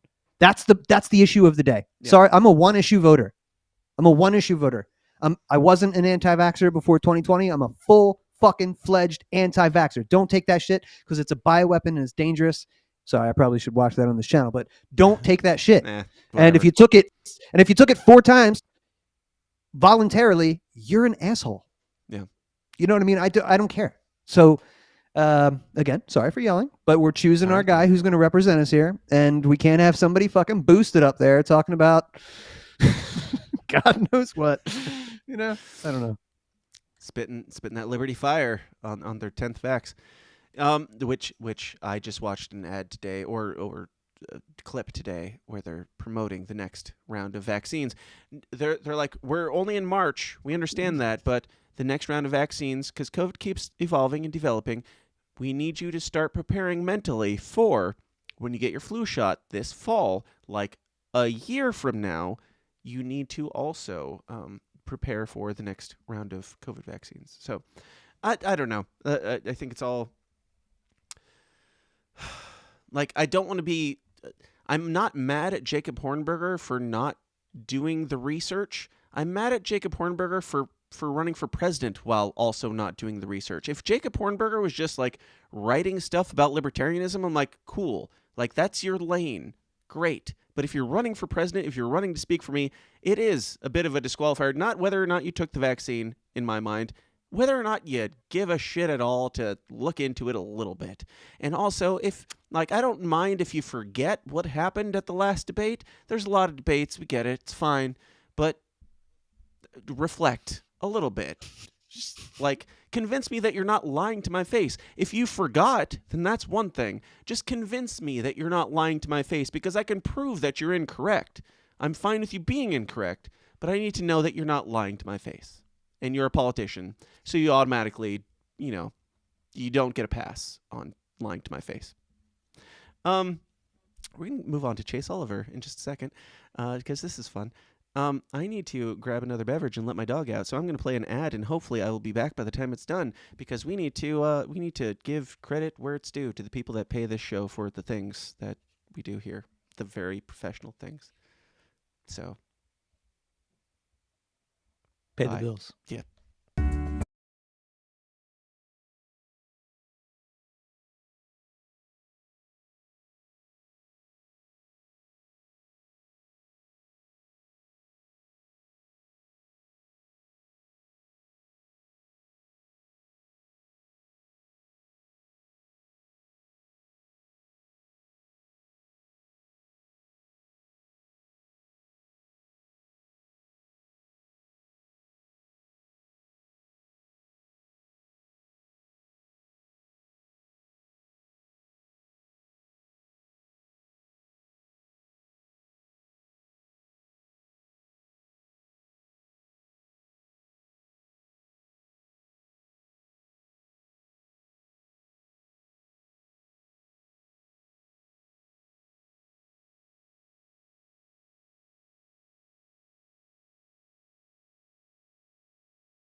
Okay, we're back with this very political podcast. I've got headphones here somewhere. You probably couldn't even hear that ad, I realized, as I was running down the stairs, because apparently those videos don't play audio. But we're back. Hey, I heard that ad. Hey. Lauren McIntyre said who's going to tell him. Thank you. Lone Star Injury Attorneys at LoneStarInjuryAttorneys.com. And I should also mention tinfoil hat stuff. All the links are in the comment or the description of this episode. I'm sorry to my sponsors that your ads are not playing, and I'll figure it out. Oh, that was a run. Dave, how was your break? Woo. How are you doing? Oh man, I didn't do any of that stuff. My dog is looking at me like I know his dog got a little walk. What the fuck? Yep. Yeah. I'm glad somebody was down there because I just let him out to run. I was like, oh, good luck with the dog. Bye. Because we're getting back into this. So Chase Oliver, do you have any pre-thoughts on Chase Oliver, Dave? Or did you have anything else? Have we beaten the Jake Hornberger thing enough before we move on? Yeah, I just would add about Hornberger that he touts his 8% that he got when he ran 20 years ago. But he never tells anybody that he ran as an independent, not as a libertarian. And there was no Republican on the ticket. And he also says things like, I know that I'll never get Democrat votes, so why would I go after Democrats? And then the next breath will be like, we're trying to appeal to Republicans and that's stupid. It's like, dude, who the fuck do you think's coming out? Who are all these millions of people that are just dying for Social Security to be abolished? I dug deeper into that. He's like, he thinks that there's this collective, and he's been pressed on this a couple times. There's this collective of, I don't know, of people who are just this pure libertarian that he is, and I believe that he is, as I've stated. But they're just out there waiting for him to be the messenger. And once he is the messenger, they're not voting for Democrats and Republicans right now. They're just not voting. They're just silently waiting for anybody to agree with them on all these things. And then they're going to come out and make the difference. And as I mentioned in the interview, you couldn't convince libertarians of that in the Libertarian Party. So I'm not sure where these people are or what they're doing or what. Like, bring them out to the party now and get the delegates. You should be able to, if you think that once you become the nominee that you'll be able to bring these people out of the woodwork. You should be able to bring them out now and get them into the party to make you the nominee. But here we are. Sorry. Go ahead, Dave. No, for sure. No, I agree.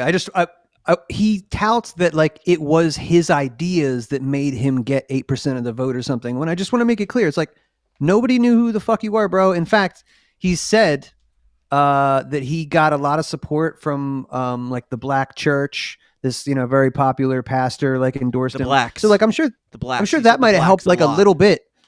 But the fact that you were just the second box, it was Democrat and you, independent. Like that's why you got 8%, not because they were fans of your libertarian philosophy or open borders or abolishing Social Security. It's because you were box number 2 and they didn't want a Democrat. Right. Like that. You live in Virginia.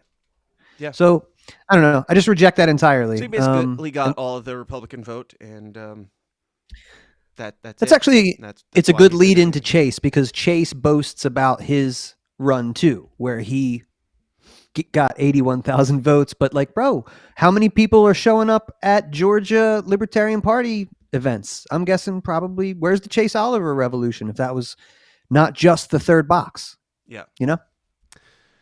Yep. Let's see what Chase had to say. You were what people would say was a little more woke in the past. Would you say that your views have shifted or anything? Or? Not really. I've always been kind of the same person. So with Matt Stone and Trey Parker being like your biggest inspiration, there was somebody on stage recently named Toad, who also is into offensive comedy. Do you think that the Tower Gang podcast is a net positive or net negative? Would you join me in condemning the Tower Gang podcast as irrational and repugnant? You seem like a pretty trustworthy guy. You were knocking on doors at the same time that you said there is no tent big enough for myself, my friends, and my family to be alongside racists and bigots? Yes. In cases of racism. I still can't, you know me, I give everybody the benefit of the doubt, and I'm like, just make it make sense. That's all I'm looking for. Make it make sense. You were opposed to the Libertarian Party as a collective and said that you didn't want to be a part of it, didn't want to be associated with it. If don't assume that I have anything to do with this while you were knocking on doors for the Libertarian Party. Just make it make sense, bro. I don't care. And I give him, I say multiple times, I just want to know, did your views change, or is this fake, basically? Is this just a politician-y thing? And I can even respect it to some degree if it's just a politician fake thing, because that's the name of the game, and you got to speak to a larger delegation now. Just say that, though. I'm actually wondering if you know the answer to the question you're asking, or of course if I know the answer to the question I'm asking. Of course you know. Come on, bro. You think that I didn't obsess about these questions before going into it? Yes. Right. Just but still, even though I know the answer to it, I'm genuinely if you can make it make sense, then fine. I'm not coming in here being like, oh, you're a wokester, liberal snowflake, whatever. Just make it make sense. And what you said doesn't line up with what you're doing, and I would like to understand. That is all. But here we go. I choose to dissociate. Sure. Yes. In cases of racists, I choose to disassociate. Sure. So disassociate from the movement, the party, or just the one racist or the one tweet? Government shouldn't be the arbiter of those things. Individuals, culture, those are the arbiters of those things in a free society. I agree. Now, who was the racist? If it's just a politician thing where it's now I have to talk to these racist bigots over here, then that's a different thing. It depends on the individual I'm talking about. And that's the thing. Yeah. Is taxation theft? Yes. You can't pretend like we're about to run this. Thank ball you in the end for one zone. fucking question that I can. Enough football metaphors. Sorry. Yes, please. For fuck's sake. I told Joshua Smith that I would call him a coward if he didn't show up to this debate. Would you? Last year I asked you if you would call Dave Smith a coward with me, and he's still. He wasn't an official candidate, so Josh, quit being cowardly coming to North Carolina. What's going on? Call him a What's going on, man? Josh Smith, you're fucking coward. Go ahead. You too. I also want to point out, I'm not sure if this is the professional thing to do, but I reached out to all the candidates to offer them these interviews. There was one candidate named David Dunlap who is, his immediate response was, "You're the moderator, ugh," and ... And that was his very professional response, and that was followed by a ongoing back and forth of, I don't know, screeching about why would the Libertarian Party of North Carolina give this guy a platform, blah, blah, blah, and I'm the best candidate, blah, blah, blah. David Dunlap did not show up to the debate that many people thought that he shouldn't have been included in to begin with, but libertarians be libertarians, and we let anybody do whatever they want, it seems like, which I'm fine with, and would have given him a perfectly fine interview to the most respectable yet poking fun of my abilities as I do. He did not show up. He did not respond to my email, and he did a lot of trash talking on Twitter. And I will also say that a week later, David Dunlap private messaged me a very heartfelt apology. And even though he is still a dick on Twitter today to me, it's fine. It's whatever.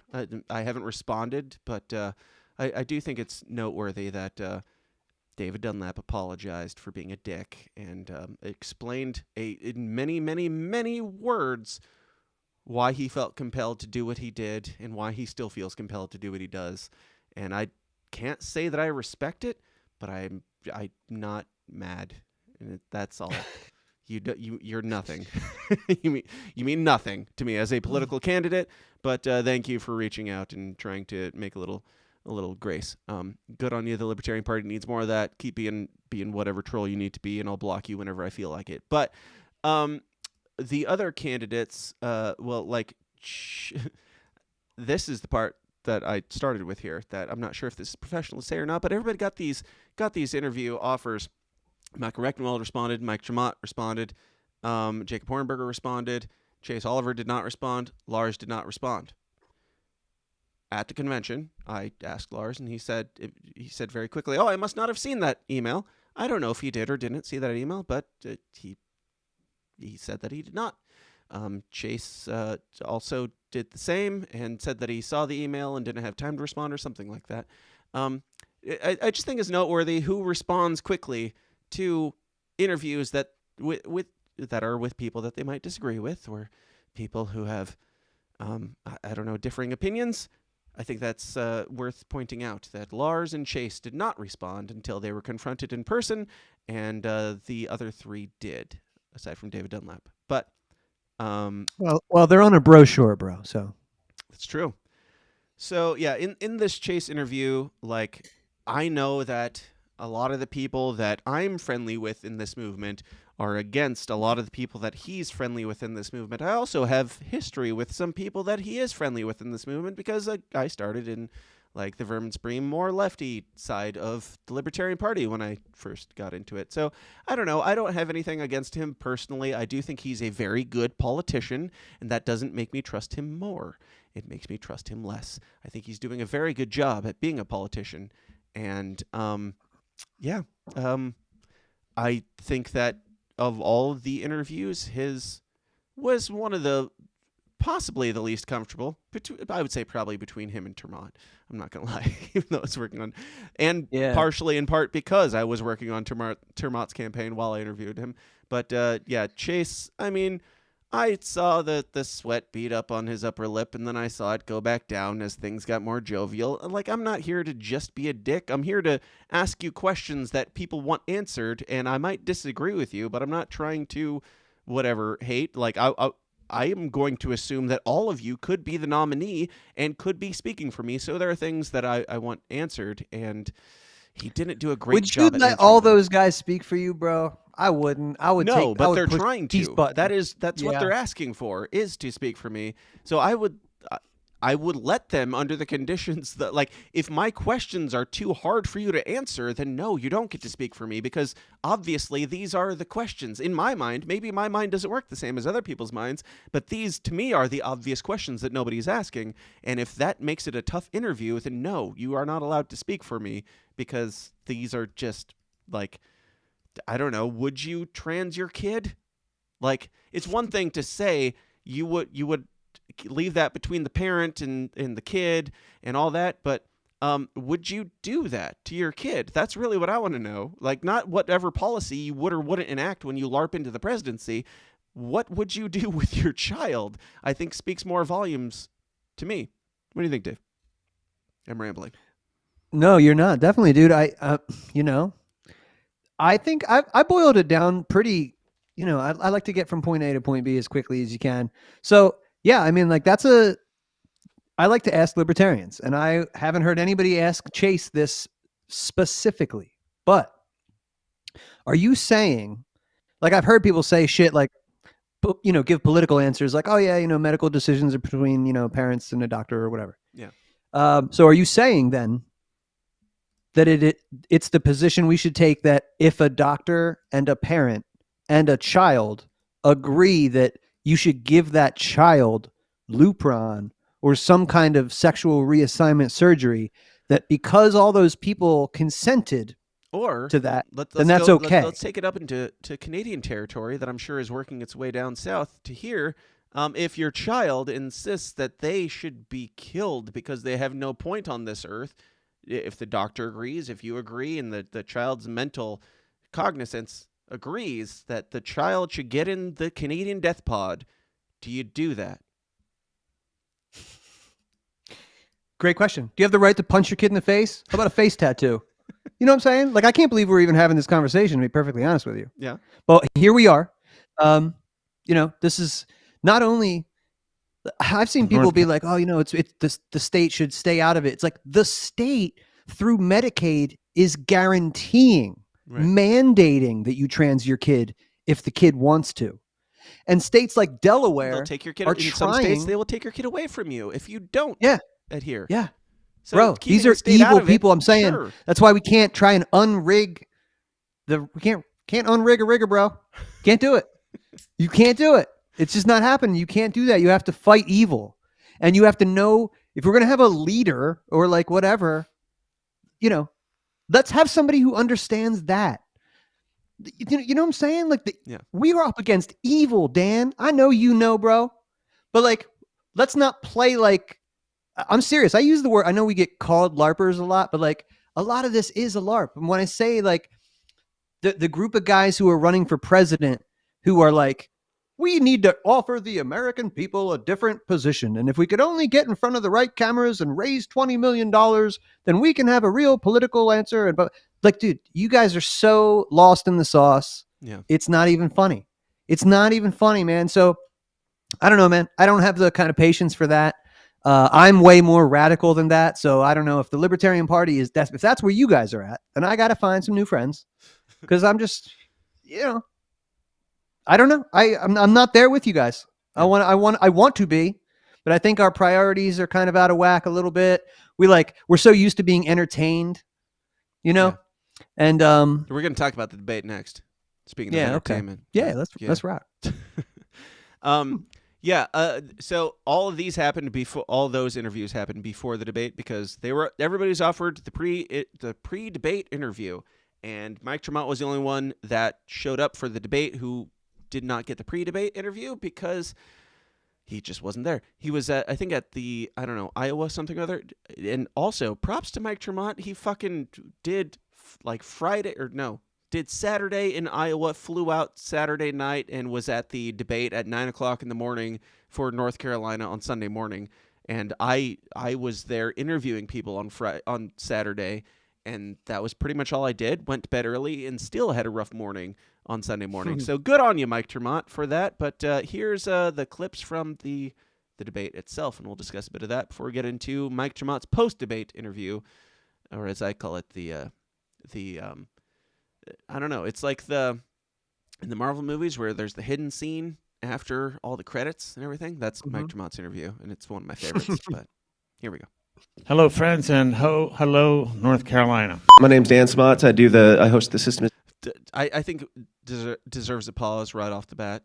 Dave, any thoughts to your boys' opening statements of Hello, friends, and hello, North Carolina. Ho, hello, North Carolina. Yo, ho, hello there. It reminds me of that Eminem verse, the square was dance. Was he hoping that you would ho. do like a rap parody or something and like mash it into a video with rap music? I love it. If you guys are looking for a politician, that's not your guy. If you're looking for the realest motherfucker on the stage, sorry. If you're looking for the realest motherfucker on the stage, then ho, hello there. Yo, ho, Dan hello Smotz, there. What's up, though? Yo. Is Down podcast where we have uncomfortable conversations. We ask some of I'm told the harder questions, but I just think they're honest. Please raise your hand if you believe that you will be president of the United States in 2025. Do it, Tremont. I wish Lars. you would have. I mean, who do you think up there of those candidates or any of the candidates on the Libertarian ticket? Who of them do you think is the most like believing that they'll get the biggest numbers, like the most convinced that they are the guy? Tremont. Really? Mm-hmm. Not Hornberger? No, I don't think so. I mean, they each have a thing. Like Hornberger's got that he's the most principled. Then all the, I don't know, the revolutionaries will come out of the woodwork for him. Tremont's got, well, I've got the most experience in government, so I should be the government guy. Chase has got that he's the best politician in my mind, or of these people in my mind. He's got the most experience on like actual debate stages with Republicans, Democrats. Rechtenwald's got he's the most based motherfucker on modern topics, and Lars has the money. So, like, who is most convinced that their shtick will get them the most votes? So I honestly think that there's not a whole lot of policy difference between Chase and Tremont. And that's interesting because one is kind of leans progressive and the other and Mike Tremont is the obvious Mises Caucus candidate if a vote were taken. He's the what? The obvious candidate. Yes. Yo, talk about straight up lies, bro. That's not even true. That's not true. That's not true. What Well, he said. I don't know if we got to that It part. almost but made the that- cut for this trailer, but Rechtenwald's response to that I thought was pretty good. He just said, "Do you know what he said, Dave?" No. Termont No, I do said not. that if a vote were held today, a private vote, Right. a silent vote, that he would get it. And Rechtenwald, his response was, "Well, that's funny because it's just not true." And I thought that was I mean, as far as debate stages go, that was a Donald Trump moment to a bit of an extent. And not that we necessarily need more, but those, as the video guy, those do make the best clips when you say the short quips instead of Jacob Hornberger. What did you think? Do you think that Clint Russell said this? And then you talk about medical freedom for 35 minutes. That's. I'm not saying you're wrong. You are, but I'm not saying that. I'm just saying, as the video guy, like, it makes my job easier when you say things like that's just funny because it's not true. Lars, you're rich, like real rich. Comes from a lot of areas, a lot of porn areas. How many people in here are parents? Yo, you're funny, bro. Thank you, Dave. That's really the whole point of this 2-hour thing, is so that you can tell me how good I am at the things that I did. Thank you, Dave. It's good. It's a great thing to just kick it off with, bro. Looks like you made some money from porno. Tell me about that. That's funny. I mean, like, I spoke at the North Carolina convention last year, and I was like, I feel compelled to talk about faith for some reason, because it was a thing on my mind at the moment. And afterward, I was like, why did I do that? Or no, leading up to it, I was like, why did I do that? And then after I was done with it, like, some sweet old lady comes up to me, and sorry, you're not old if you're listening to this. Some sweet lady comes up to me and says, like, thank you for sharing your testimony. I'm like, oh, I'm in the fucking South. Like, these people are Christians for the most part. That's why I wanted to include, like, who do you believe God is? I think that's important for people to understand who these people are, seeing how they, and in Jacob Hornberger's defense, his response to that question is my favorite response he's given to any question ever. And I think that deserves a highlight as well. It's not in this, but I thought that with Lars, I'm like, yes, it's a libertarian, like, in a libertarian race, saying I'm rich because I pimped out women, like, that's not necessarily a downside. But in North Carolina, it might be a bit of a downside for people to actually realize where all your money came from. I don't know. I wonder I've been, again, we're nerds with this shit. We've seen, like, all the debates. You've been to a couple. You've interviewed all these guys.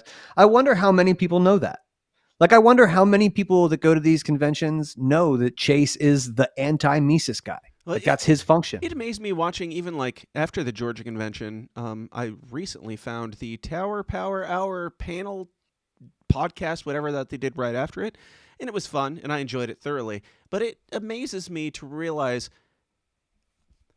people like the Tower Gang guys don't know who these candidates are. When they've got a vice presidential candidate and a presidential candidate on their show, not even they know who Lars Mapstead is.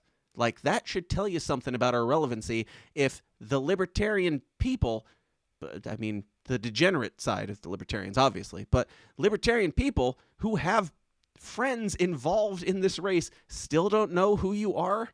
What are we doing? Like, what's even the point? And it probably speaks more to yours and my level of autism that we do know who these people are, but I don't know. It was kind of an eye-opener. I'm sure there's a lot of libertarians who don't know who Lars Mapstead is, and I'm sure there's a lot of them who definitely don't know that, you know, he made a lot of his living creating the OnlyFans generation to some extent, and maybe that plays into whether or not you like him. Maybe it doesn't. I don't know. That's for you to decide. That's for the people to decide. Mm-hmm. Look who's the news. Mm-hmm. Raise your hand. So here, Chase is talking, room has giving his 10 minutes. Shut up. He's giving his opening speech, and it leans heavily on parenting and parents being willing to die for their kids. How many people in here are a parent? Raise your hand. I bet each and every parent in this room has unconditional love for their child. Chase, you've spoken on the topic of transitioning children. Anybody else want to weigh in on that topic? No? Just not going to touch it? Yeah. You're scared. It's fine. You see, now for the sake of the trailer, that's where I got to. But Rechtenwald did respond to Chase, so go check out his response. He was the only one who was willing to weigh in on this topic in any way whatsoever, which, yeah. When I refer to the issues of the day that you must be excellent on, that's one of them. Yeah, nobody else had anything on it at all, so take that how you will. Ugly ass car in the parking lot, I'm going to get back in it and drive to the next swimming pool. But since this is a debate, let me issue a challenge to him. Thank you, Mr. Hornberger. I got mentioned. They said, I'm not gonna lie, that was one of my favorite moments when Jake. So that was in response to something that Rex said. I don't even remember what. You can go back and check the tape, but Rex said something, and then Jacob Hornberger goes on this diatribe, and then he's like, "Now, since this is a debate, in response to him, I'm going to make a challenge." And then his time was up, and it tickled me because I have a dark sense of humor. But yeah. Since this is a debate, let me issue a challenge to him. I think it's just something about my love of that godlike power to lord over. And I also think that it's important to note that I should not be doing this. I have no credibility, no reason to be doing this. That should say something about your movement. If they're bringing me out because the rest of the debates are boring, they're bringing me out saying, do your thing because we want something else. Y'all, do something else. Do something else because that's all I've been doing this whole time. I have no plan, never did. And now I'm moderating debates because I didn't have a plan and I'm just doing something else. And yeah, like do the thing that you're created to do. Like be yourself and put yourself out there because you never know. Like we don't necessarily need another libertarian podcast, but if you're doing something different, if you're doing something unique, it could make you it could give you speaking positions at some of these things. That's how low the bar is set. It's right on the ground with the rest of the libertarians. It's right there for you to take and raise it up just a little bit. And if you raised up just a little bit, that's way more than any politician, any libertarian politician has this might be a big statement, ever done. Not that I am, but like any person doing their thing is more valuable than a politician running for office and failing. Dave, any disagreements there? No, rant? Bro. That was a good diatribe. It's 420 episode. We're going to rant. But you probably have to go in like 20 minutes, right? I have actually probably like 50 minutes. Oh, all right. Well, you should not give me that much rope to hang myself with, but here we go. Thank you, Mr. Hornberger. I got mentioned. They said people. I'm a person. This phone is tremendous. This is the greatest phone. I'm hearing all the best things about this phone. Everyone's talking about this phone. I eat Chick-fil-A a whole lot. A lot of gay guys don't, but I do. I need the record to show I was not driving that car.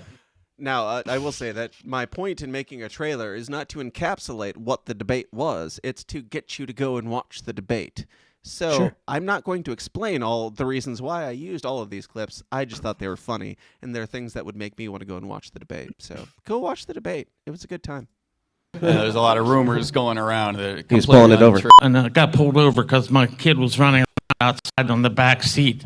And the cop pulls me over, and here I am driving on a suspended license. You are the Mises Caucus endorsement. Fucking doing rails of cocaine, listening to fucking Ted Nugent. A little bit of the white line fever. Woo-wee! Now, in fairness, I will say that one of the questions that I asked was about do you remember the debate, the seatbelt laws, and the Daryl W. Perry toasting your own damn toaster, Austin Peterson saying, hell no, we don't need seatbelt laws or driver's licenses or all those things. Like that is shit that libertarians are like, yeah, that's just basic bitch shit. Of course we don't want those things. But to people outside of our movement, to me, that was like the jump off point. I was like, these people are fucking crazy. Let's go. Like, you loved it. Yes, I loved it. Like, yes, that is a logical debate to be had, and it makes sense no matter what your political leaning is, that is a logical debate to be had. Should the government be allowed to tell you that you will owe them money if you don't protect yourself? Or, to take it a step further, which plays into some of the transing kids debate, also, like, if you don't buckle up your toddler, is that an act of aggression against your kid to not protect them? Dave, what do you think? So to go back to the, should there be laws for the toaster and things? And I know I'm preaching to the propaganda guy. Like, we can agree on the stuff, but not lead with things. So it sucks that stuff gets clipped on C-SPAN, and then that's what makes it for the rounds for the next 4 years. And it sucks. I'm not saying age of consent should be your leading issue, but the discussion is fun. And stuff as benign as seatbelt laws, where everybody else in society takes it as obviously that is the standard, and libertarians are over here like arguing about seatbelt laws. I think it's stupid, and I think there's value to it. Dude, a guy came into my shop the other day in pain, looking for some CBD. And he told me he got, like a guy, he's a tractor trailer driver. He got smashed by a guy going 80 miles an hour directly into his Mack truck. And that guy was he said, his excuse was that he was on his way to see his dad who was sick. Yeah. And, but he was like drunk. He was like on his, I can't remember if he said third or fourth DUI. Yeah. But dude, the guy only got this dude was fucked up for had to get pins in his hips and shit, fucked up for the rest of his life. And this guy who caused bodily harm, property damage, all that shit, got a little bit of probation, nothing. Yeah.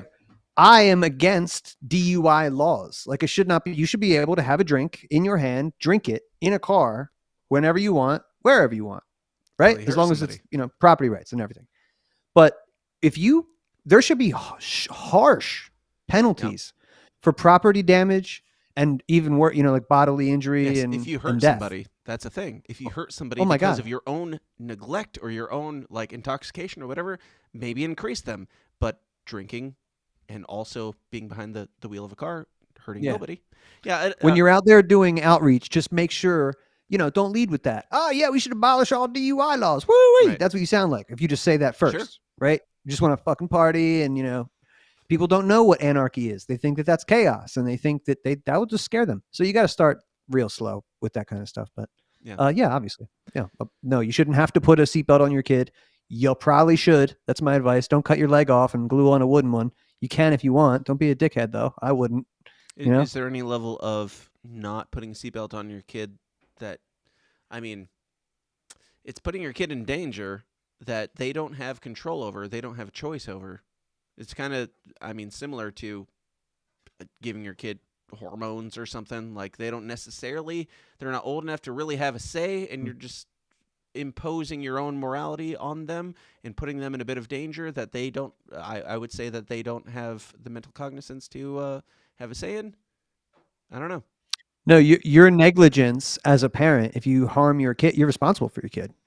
Yeah. So, and again, this is all in the abstract in a society that wasn't filled with such fucking dickheads and assholes on the road, whatever. Sure. But no, you shouldn't have to do anything to your kid, but you should want to care about the safety of your child. So you should do the fucking research, whether that's about vaccines or seatbelts or what school to go to or what religion to teach your kid. That's up to you. Yeah. But yeah, if you hurt your kid with vaccines or with transing of things or whatever else, then yeah, I think you should. I was joking online the other day, I'm starting the LPCPS caucus. The Child Protective Services is the worst institute. What they do is so fucking awful, right? Yeah. I'm not advocating for their work. They usually go and they'll if a parent smokes weed or something like that, they'll go in and they'll break up a family or whatever. That's the majority of the shit that they do. Or they'll ensure that, you trained your kid. But the idea of removing a kid from a dangerous parent, again, let's take it to the logical, destination. You don't have the right to punch your kid in the face. So if your neighbor is beating up a kid next door, you have to call the cops. Yeah. That doesn't make you a statist. You know what I'm saying? Yeah. I hope everybody understands that. If you're again, that's lost in the sauce shit. Oh, libertarians don't use the state. It's if somebody steals your car, you're calling the cops. Right. Does that make you a statist? I don't know, man. We gotta be real. Be privatized security, Dave. We all know that. Yeah, you should. We should advocate for that. In the meantime, though. Yeah. this is what we're at. Dan O'Neill says New Jersey asked the candidates if they are in favor of recreational gain-of-function research. That is a great question, and I've not seen that debate, I don't believe, and I look forward to seeing it. Did you watch the New Jersey debate, Dave? I have not seen that one. Huh. I'm looking forward to it, though. To find it. If it's out, yeah, I'm going to go watch it later. There's been a lot, and I would recommend that everybody go watch all the debates. Don't just watch this one, because I asked some silly, stupid questions a lot of the time. So go watch all of them and hear what they say and all the things. And also, I will say, at the beginning of this debate, there was an entire hour of them all giving their 10-minute speech, their elevator pitch, and it wasn't my idea. To anybody who's complaining about it, it wasn't my idea. It was the party's idea, and they told me this doesn't have to be part of the debate. Somebody else can introduce these people, whatever. I just thought that, including it since it's right before the debate, I thought it might be nice to be like, yeah, I'm gonna be the one sitting here listening to everything that you have to say, so that I care. I care about you. I'm not angry. I'm just disappointed. Give your hour-long speech, and then we'll talk. But yeah, it wasn't necessarily supposed to be part of the debate. I don't know if it's the best idea, but I think it worked well for what it was, because it gave me a chance to, if I'm going to push them hard on some of this stuff, you had 10 minutes to give everything that you had to say. That's a long-ass time. Now, whatever I have to say after that, no excuses. You already said your thing. Let's be real about it. No. Anyway, let's get back to I think, honestly, that was a great, I don't know whose decision that was, but I think it was a great one. It was the parties. And the parties. Okay. Yeah, kudos to them. And I think all the candidates, from what I could tell. In D, I think Watson, I think is her last name. Ryan Brown was also my she's great. bellman. He was reluctantly my timekeeper and bellman, and I want to give a shout out to him because he was the one over there dinging. Nice. Not quite as loudly as I would have liked for him to be dinging, but he was dinging. I heard the bell. He was doing his job. No, I think that's a great idea, and I think the candidates probably love that because, of course, they want to talk about themselves, and then there's no excuses if they didn't get something out because you had 10 minutes. And whether it was a hit there or not, I think that's valuable because I don't think any other debate has done that. So yeah, great on you guys.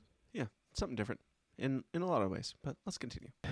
Yes. You are picking the torch up that Dave Smith cowardly dropped on the ground for all of us to watch. They started this narrative about me early on, like, well, he's like Sleepy Joe or some sort of no charisma. Based on what?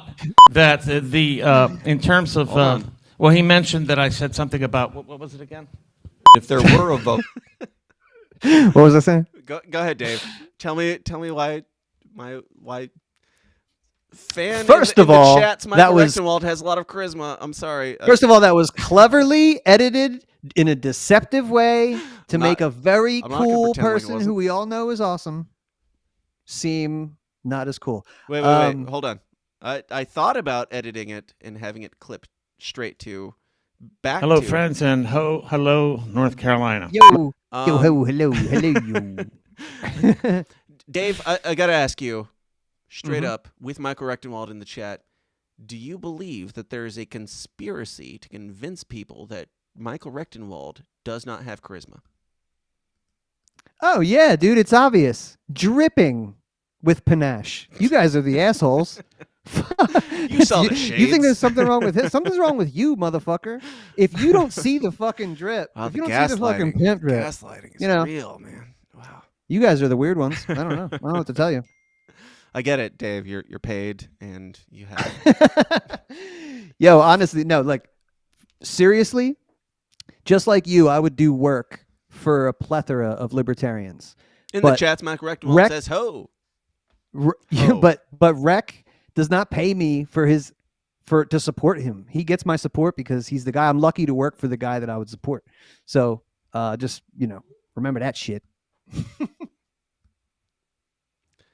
So, Dave, do you believe that there is a conspiracy to convince people that Michael Rechtenwald is not charismatic? I don't know if I would have worded it like that, but yeah, there was definitely a coordinated effort on the social medias to talk about how. Well, I mean, look, maybe we're talking about a dozen or more people, that really perpetuated that for a while. But dude, I am no longer in the business of trying to convince people of like what you should like.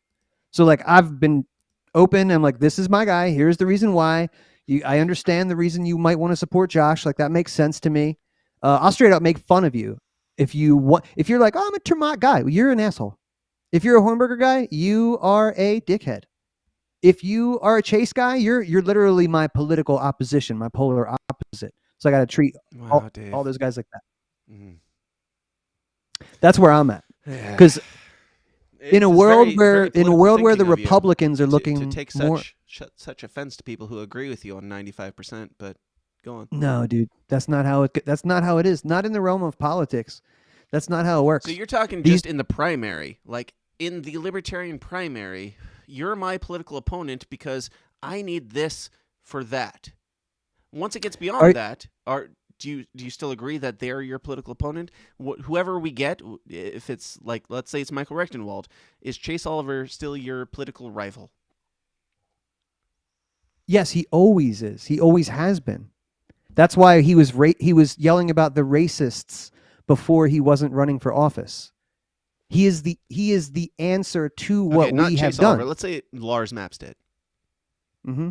Is he your political rival as soon as, let's say, Jacob Hornberger is the nominee? Is Lars Mapstead still your political rival? No, but I don't know that I need to like work on any projects with let me say it like this, dude. If the Libertarian Party at this juncture wants to go in like a very polished or political or, progressive route, like if that's where the inertia is, I don't want to play with you guys anymore. Like, I guess that's the simplest way I can say it. So no, I don't mean to sound like if it's my party, I'll cry if I want to. I don't mean to sound like I'm holding anybody hostage, but if it's not Rec, Toad, even Josh, like he's not my guy. I'm not supporting, but I understand why you would support him. And that's not a loss for the Ron Paul revolution or the Rothbardians in the party. And you know what? I understand why he's popular amongst people that came in with, Dave Smith energy. I get it. But our house is split right now. Like that energy is split amongst a couple candidates and the opposition is very united against defeating that. It's very binary, bro. So I don't see it as like, well, there's a good libertarian and there's a libertarian who's maybe like a 7.5 and that guy's more like a 9. No, I do not see it like that. I see a couple guys who are who understand it and a couple guys who don't. And, maybe differ on, philosophy or the ways to get there. But somebody screen grab Michael Rechtenwald just saying ho, exclamation. Ho! Yo, ho, hello, friends. Oh. We've got a few more super chats, fake super chats. From Matthew Butts. Butts says, fake super chat. Most open border libertarians always claim Ellis Island 2.0, which wouldn't be an open border. Yes, and that's I pushed a couple of them on that. On the Ellis Island, like Ellis Island. Dave, your stats that you sent in the meme that were the severe increase between Ellis Island and modern day closed border has been, I don't know, 0 to 100. Thank you. My lady brought me a beer. Nice. So, So he said, fake super chat. Most of them border libertarians. I don't know, Dave. Are you fine with? I know that you're the rec guy, and they're the more closed border type. Are you fine with the Ellis Island? Let's say Ellis Island, and also sponsorship program. Like you can bring whoever you want in, but you are responsible for them. Are you fine with that, or no? I'm open to this, and I understand the argument on the other side. And in fact, look, like Spike and Dave debated this once on it was one of my Mark favorite Claire's debates. show. Right. So I get it. I think there's good faith honest, arguments. and they're both good. Yes. But But I think that right now, again, this is about being like tone deaf. Like while you didn't go over those stats yet, but while there's a massive influx of illegal organized mass migration for the purpose of destabilizing the nation, to go, no, man, people have the right to travel. That's just like, that's crazy. That's crazy. Talk about alienating people, Jacob Hornberger. Holy shit. And again, this is a property rights thing. Like, oh, how do we have the right to tell people, and honestly, this should fall really to border states and groups with it, or border communities, even better. But like, if you're telling me that the people in Washington, D.C. have the right to tell a Texas border town that they can't set up,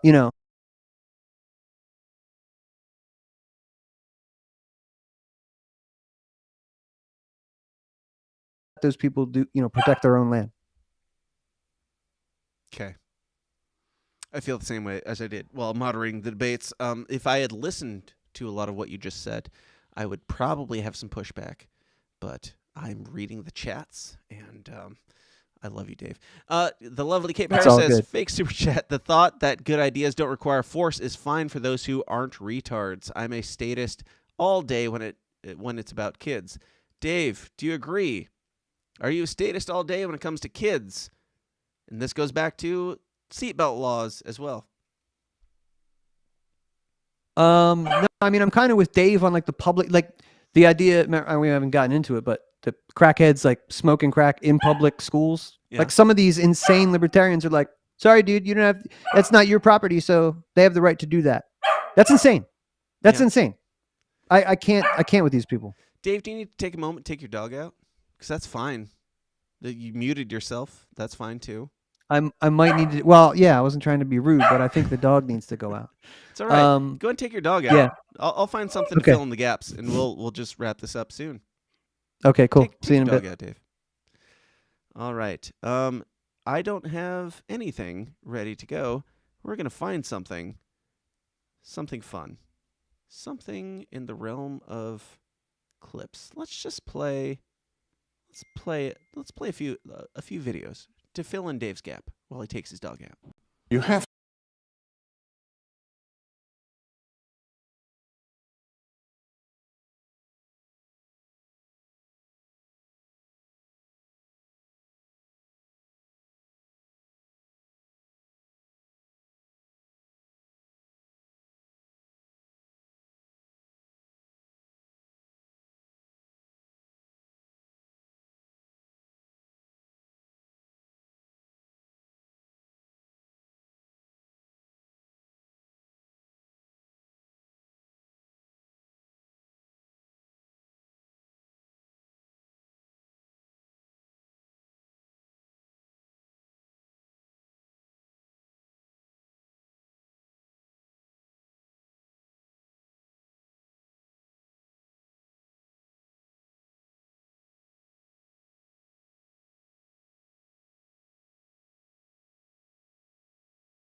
Who am I? All right, fine. It has occurred to me that all the video clips that I've played for this entire episode, including the ads, have not played the audio. So all the inspiring video clips that I'm playing for you while Dave is taking his dog out is leaving you with nothing. It's sad. I'm not sure what else to do. In the meantime, I suppose we can read some fake super chats. Get all your fake super chats in right now, and I will read whatever you say out loud. If you need an endorsement, put it in a fake super chat form, and I might read it.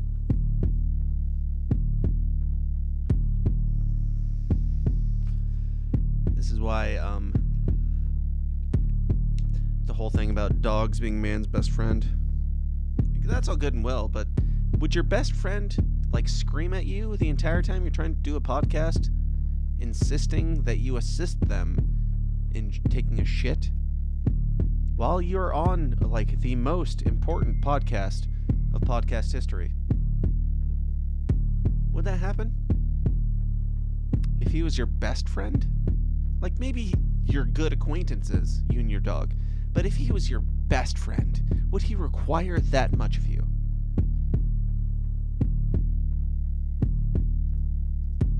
I don't know. All right, so Matthew Butts says, fake super chat, libertarians need to have a more realistic view of public property. We are not abolishing it anytime soon. Sure. I agree to some extent. Again, like, I'm not voting for Jacob Hornberger, but there's a part of me that wants at least the guy who's speaking just very raw, principled shit. Like, I would take that over somebody who's saying nothing. If we're going to get anybody on, I mean, not a debate stage, but even like a, I don't know, not that Jacob Hornberger would be invited on Joe Rogan, but if there was any platform or if there was anything valuable to bring to that public platform, I'm not saying Jake Hornberger is the best to do it. I'm not saying he's the worst to do it either. He's disconnected some from modern day topics, but I don't think it's a total loss if it's just completely North Star pie in the sky libertarian topics. I'm not going to hold it against him too hard. His misrecollections of things, I might hold a little bit harder against him. Tim Miller says, super chat, Dan, don't fuck up the audio at the Maryland convention, please. Well, I'm not doing a live podcast there. If I was, there might be a bit of a concern, but I think it'll be okay. Dave is back. Yay. Dave is back while muted. And what's up? What's up, Dave? How's your pup? Hey, man. Oh, he's probably a little better. I mean, for bitching that loud, you'd think he would have done something more than take a little spritz, but of course. I feel good about it. Yeah. Do you agree with the statement that dogs are literally Hitler, Dave? Oh, no. Okay, we'll talk later. I don't agree with that. We'll talk later more about that. Libertarians like to debate, and that is the biggest debate that everybody wants to know, wants to see. Me and you on whether or not dogs are literally Hitler, that we will do in the future. I have lost everything. Okay, we're good. Now, let's get back to this debate highlight.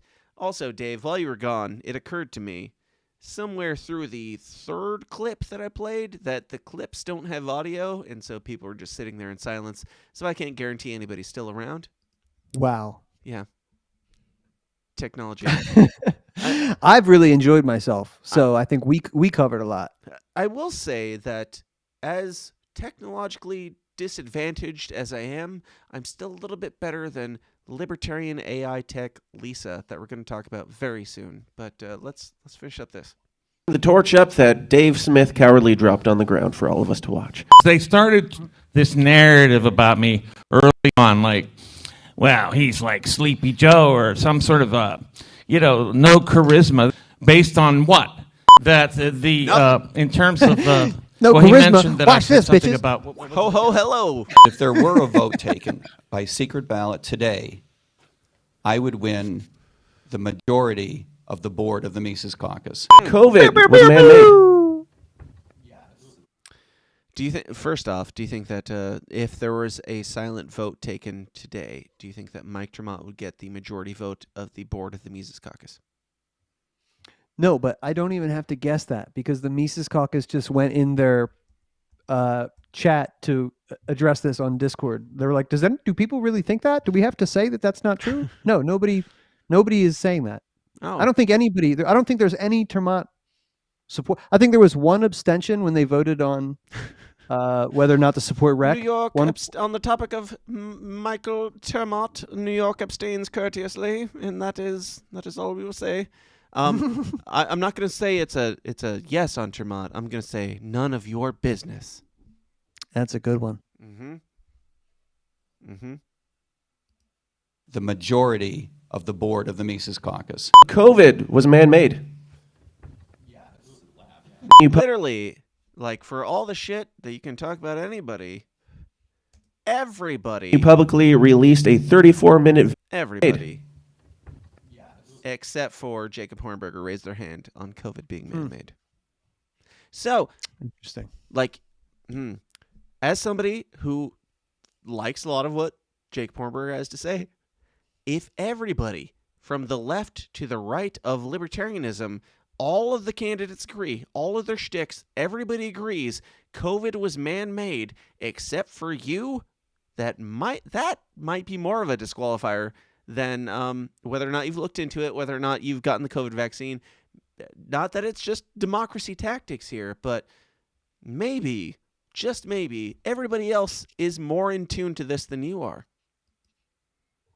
You publicly released a 34-minute video accusing moderator Clint Russell of being an extreme right-winger and conducting McCarthyist-style interrogation. Will you make a video about me on the way home? And if so, what will you call me? Oh, no. He never got to me. He got to Mike Tremont, and Mike Tremont shut him down. I've already addressed this. Because what he was doing was... But Toad actually asked that question. Now, hang on a second. Did you take the vaccine? It was an inquisition, and it was But this... that didn't happen. Hang on a second. It's none of your business whether I took the vaccine, and it wasn't any of his business. But that's not how it happened. It is exactly We have it on how video. it happened. That's fine.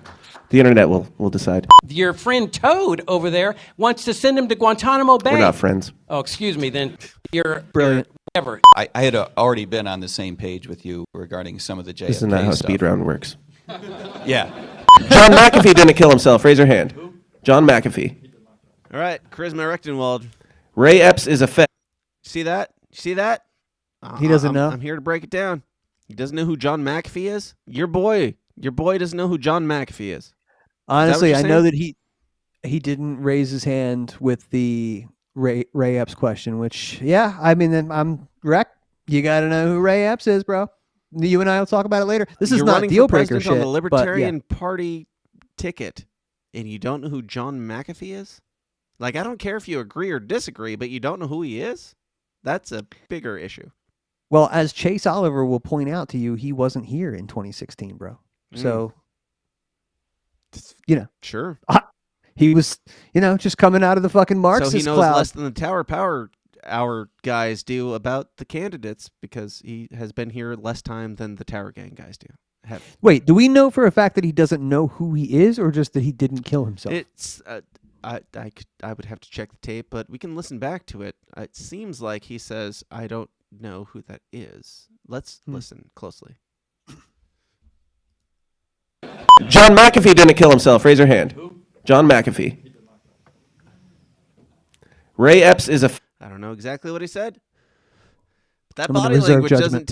doesn't tell me that he knows who John McAfee is. And if he does, put your hand up or down, Rec. That's all. That's all I'm saying. Yeah, pick one. That's fair. Ray Epps? Agnostic on Ray Epps. Agnostic? Oh, Rec. Agnostic Okay. on Ray Epps. I'm sorry. That's an obvious Fed. Come on. That button was harsh. That was a harsh button. How about this one? Come on, man. But come on. That's more appropriate. Yeah. What's more common? Come on, man. It's more that speed. Yeah. Yeah. But he knows what's up with January 6th and the big picture. But yeah, Ray Epps, definite Fed. That's key to all the other guys. Come on, man. Literally, if you were high or if you were flustered in a moment, admit that. That's fine. That's perfectly fine. But I want Mike Rechtenwald, who is allegedly still in the chat, to tell me right now whether or not, clear question, no stress, do you believe that Ray Epps was a Fed? You've had some time to do your research, just like Jacob Hornberger. Go ahead, let me know Rec, in the chat. You don't have to just answer that, Rec. We'll fucking talk about it. You can make an educated decision, but yeah, you should know who fucking that Ray Epps is a Fed. Yeah. Yep. Again, he's I the give Fed. everybody He's the benefit the of the doubt, but Rec, if you don't believe that. Wait, didn't Ray everybody Epps, cheese that? It wasn't just Rec. Nobody fucking. No, but of all the people, like Rechtenwald is the guy who's like the shit's all not rigged, whatever. Like, oh, so we're holding to a higher standard now because he's the guy that's good on everything. Yes, oh, he's good on everything. Oh, absolutely. Yes, you believe that? You don't believe that Ray Epps was a Fed? Yes, I will absolutely hold him to a higher standard. Now, yeah, no, I mean, get that. Everybody's held to the same standard, but now that you're hanging out in the chat and asking again, you've got some time to think about it. Go ahead and answer. If Jacob Hornberger is here, I would like for him to say the same thing. There is not a wrong answer, but if the answer is no, I would like an explanation to let me know that you have any idea who Ray Epps is any more than Jacob Hornberger knows what COVID is. That's all. Ray Epps? No. Come on. Nicholas Sarwark. Nick's artwork. We disagree on a lot of stuff. He's not a Fed. It's because you never mind. Dude, I got to dig more deep into your backgrounds and see all the dirty things that you guys have done. None of you said Ray Epps was a Fed, so I don't trust any of you at this point. But Mike Termott, go ahead. I stand by that statement. If every one of them, if not a single one of them can say that they think, okay, so in fairness, it's a hand up or down. It's a hard yes or hard no. If somebody doesn't have a hard yes, I need to have a really good explanation. But if they don't have a good explanation, then I don't trust them. Do you agree or disagree, Dave? Yeah, I mean, I tend to agree. And I also would say Termott was quick to jump to the defense of Nick Sarwark. Oh, we disagree, but no, he's not a Fed. It's like, bro, people shrug off the fact that he popped up in the WikiLeaks. Yeah. That's not, you guys are, I'm really amazed how quickly that just kind of got like, shh. Like, no, that was nothing. That was just a, He explained the reasoning on my show. What's that? He explained why on my show. Oh, really? Yeah. You should check out my show sometime, Dave. You mean Nick Sarwark explained to you why he got that? Mm-hmm. Did he tell you that it was because his brother gave him a gift? Mm-hmm. Yeah, dude, you got to look further into that shit. I'm saying okay. that he did. Yeah, I'm just saying everybody knows that movements get infiltrated, especially like anti-government sentiment movements all over the place, leftist, that doesn't matter. Yeah. To think that we wouldn't be just permeated with feds everywhere is crazy. And you see that guy always getting invited on MSNBC to talk about shit. It's just completely fraudulent. Much like Reason Magazine, your boy Jeremy Kaufman did a great little report on those guys and how they're completely funded by 2, 3, or 4 interest groups and no grassroots support. Like that's why it's everything's fucking smoke and mirrors, dude. I just think Termott, to get back to your point when you kind of winked and nod, that's because you. Like if anybody was a Fed on this stage, it's definitely Termott. You spent your entire life in and around government, and you just came out of it. You just came out of Broward County. It's one of the most corrupt counties in the entire country. A lot of props. I don't think Termott is a Fed. I'm not gonna lie. I think that Termott has some history that is worth questioning, but I do not think that. I will go on the record right now. Yeah. I do not think that Mike Termott is a Fed. Cool. That makes me feel better. I want you to be right. I will still rag on him for being a Fed every time I meet him, but I do not believe that Mike Termott is a Fed. But he will never see this because our little show is on its 13th hour or something. Right, yeah, what do you say? It's around in 13 on that little podcast or whatever. You got to get out of here. We got to get out of here. Let's get through this. and get to Mike Tremont. Vote for Ray Epps. My favorite part of the debate, I'm going to say both. It's the production value because you're always on top of it with audio and video. And you've been a very good moderator. You've asked tough questions, but you've been pretty fair about it. And I think that's a good thing to be commended. So let's give a moderator a round of applause. Thanks. Aw. Which one of you, raise your hand if you are going to smoke with me a joint in the parking lot after this. You sound like Rechtenwald there, bro. Which one of you will be smoking with me in the parking? What? That's what you sound like. Couldn't even get it out. Are you saying that I'm low charisma? Low T, Dave? Is that what you're I'm saying you need to fucking drip. You need some panache, son. You need to get I up showed there. up in this hoodie that I got from the Goodwill to moderate the debate. Yeah. Bro, I'm so proud of you. I'm so glad you're moderating debates. This is the only redeeming thing the Libertarian Party has going on right now.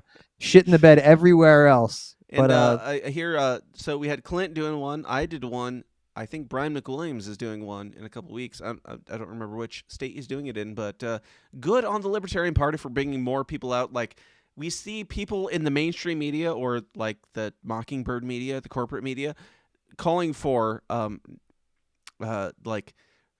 we see them doing their debates. Then we see like all the humans saying that people like Joe Rogan or even Lex Friedman, Fed, should do the debates, should moderate the debates, like these different personalities. We do need more of that. We do like good on the North Carolina party and good on the Georgia party and good on whatever party is bringing Brian McWilliams out, that it's not just the same thing over and over and over again, because that to Jacob Hornberger's point, like we do keep doing the same thing over and over again, expecting a different result. And that is the definition of insanity. And it's not working at all. So at the very least, let's try bringing some different people with different perspectives, different questions, not just trolls or whatever. Like that's not what I'm calling for, but like just bringing out people who won't be afraid to ask them what normal people want to hear. Because like John and Carol showing up to moderate the debate and being like, is taxation theft? And them all agreeing. I mean, God bless you, John and Carol, but that's not valuable to anybody. Or it's not valuable to the candidates, not valuable to the people that drove from a distance to hear these people debate. It's not valuable to people on the internet who see it. It's not valuable to the Liberty Movement. It's just doing the thing in the box that is the third-party box that will not win. So that's just loser mentality that keeps you doing the same thing over and over again. Keep going. I don't hold it against you, but maybe try something else. That's all. Now let's get into Mike Tremont and wrap this up. Again, a nice guy. Mike Tremont is a nice guy. And I made a campaign ad for him. Now let's watch a bit of this debate. Which was the post-debate. It's not a debate. The post-debate interview, the only one because of time scheduling, which hat goes off to him. It was only because he was at a different Libertarian, convention. So good on you. This AI thing. We have developed an AI bot. Lisa. We call it Lisa. I asked her, who is Michael Rechtenwald? You know what she said? What did it say? She said a candidate for the Libertarian presidential nomination. Well, that sounds right. And then I asked it, who is Chase Oliver? Do you know what it said? No, I don't. A candidate for the Libertarian presidential nomination. So for those that don't know, who aren't in the Downers Club, go join the Downers Club, because this is where this started. And Dave clipped it and shared it publicly, and I would have assumed that Mike Tremont saw it before this, but apparently he did not, because he didn't know what Lisa said in answer to these questions that we explored in real time. And all I was doing was bringing those up and then gave him the opportunity to explore these questions with Lisa in real time. Go ahead, Dave. Can I tell you my favorite part about this? This is why I like you. Yeah. Because instead of going, yo, man, I went on your thing and I asked it about all the candidates and it gave a great description about you, but nobody else. You went, do you know what it said about Rechtenwald? And then you wait for him to answer and he goes, no, tell me. And then you do. And then you go, do you know what it said about Lars Mapstead? Well, that sounds right. And you made him go through the whole thing, and you can tell that he's hating you more with every time you ask about each candidate. And I love it. Do you see what it said about Chase Oliver? So good, dude. Happy 420 episode, y'all. I asked it, who is Chase Oliver? Do you know what it said? No, I don't. A candidate for the Libertarian presidential nomination. Who is Mike Tremont? The leading and most qualified for the Libertarian presidential nomination. Should there be How'd that get there? law? So this is the point where I didn't have any malicious intent. I was just like, let's see what happens. I had no idea how Lisa would respond. This is your thing that you're promoting, and you're asking people, if you find any bugs in Lisa, let me know. Okay, Mike Tremont, supposed alleged creator of Lisa, promoter of Lisa at the very least, what question do you think that people should ask Lisa? And he did not give any in-depth libertarian questions that would he did not give a question that would stump Jacob Hornberger, let's say. Jacob Hornberger's, we can pretend like he's shallow, but Mike Tremont is asking Lisa, basically, is taxation theft? And her response over and over again seems to be, there's Mexicans at the border that we need to shoot in the face. Okay? I've dug into this more, and we can read through them more. I didn't dig into it as deeply as I wish I would have on this interview, but the responses seem to be, shoot Mexicans in the face. I might be wrong. Let's find out. For the Libertarian presidential nomination. Should there be gun control law? Should there be gun control law, Lisa? She said, yes. There's a human trafficking crisis at the U.S. border. We're supposed to shoot people at the border. Let's go back. There's a human trafficking crisis at the U.S. border. The U.S. government should gain control of the border to stop human trafficking. The best immigration for the U.S. would increase legal immigration and decrease illegal immigration. So in response to, should there be gun control law? Yeah, there should be gun control laws because there's immigration problems at the U.S. border, and we need to stop that.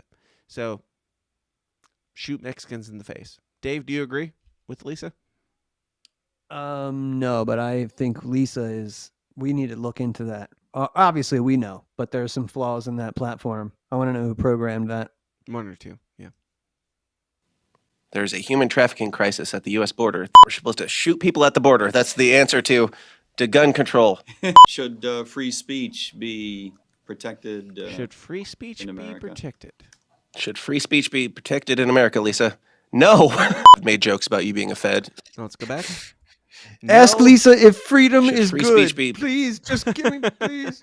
I gave him the opportunity to ask his platform whatever question he wanted.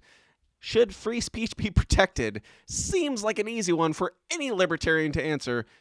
Lisa said, no, we don't support insecure borders, but we do support secure open borders to promote the free flow of travelers and immigrants. We believe that immigration should be legal, safe, and orderly. We believe that all immigrants should be subject to the same laws as citizens. Should free speech be protected? No, because we got all these Mexicans coming across the border.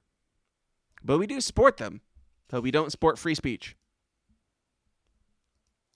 That's bold, putting this out. Like Mike, he already said at some point in this, he's very careful about what he says. Hey, I'm running for president. I don't want to offend anybody. That's kind of like his whole shtick anyway. Nobody asked for this. Nobody asked for the Libertarian AI. Nobody asked for Lisa.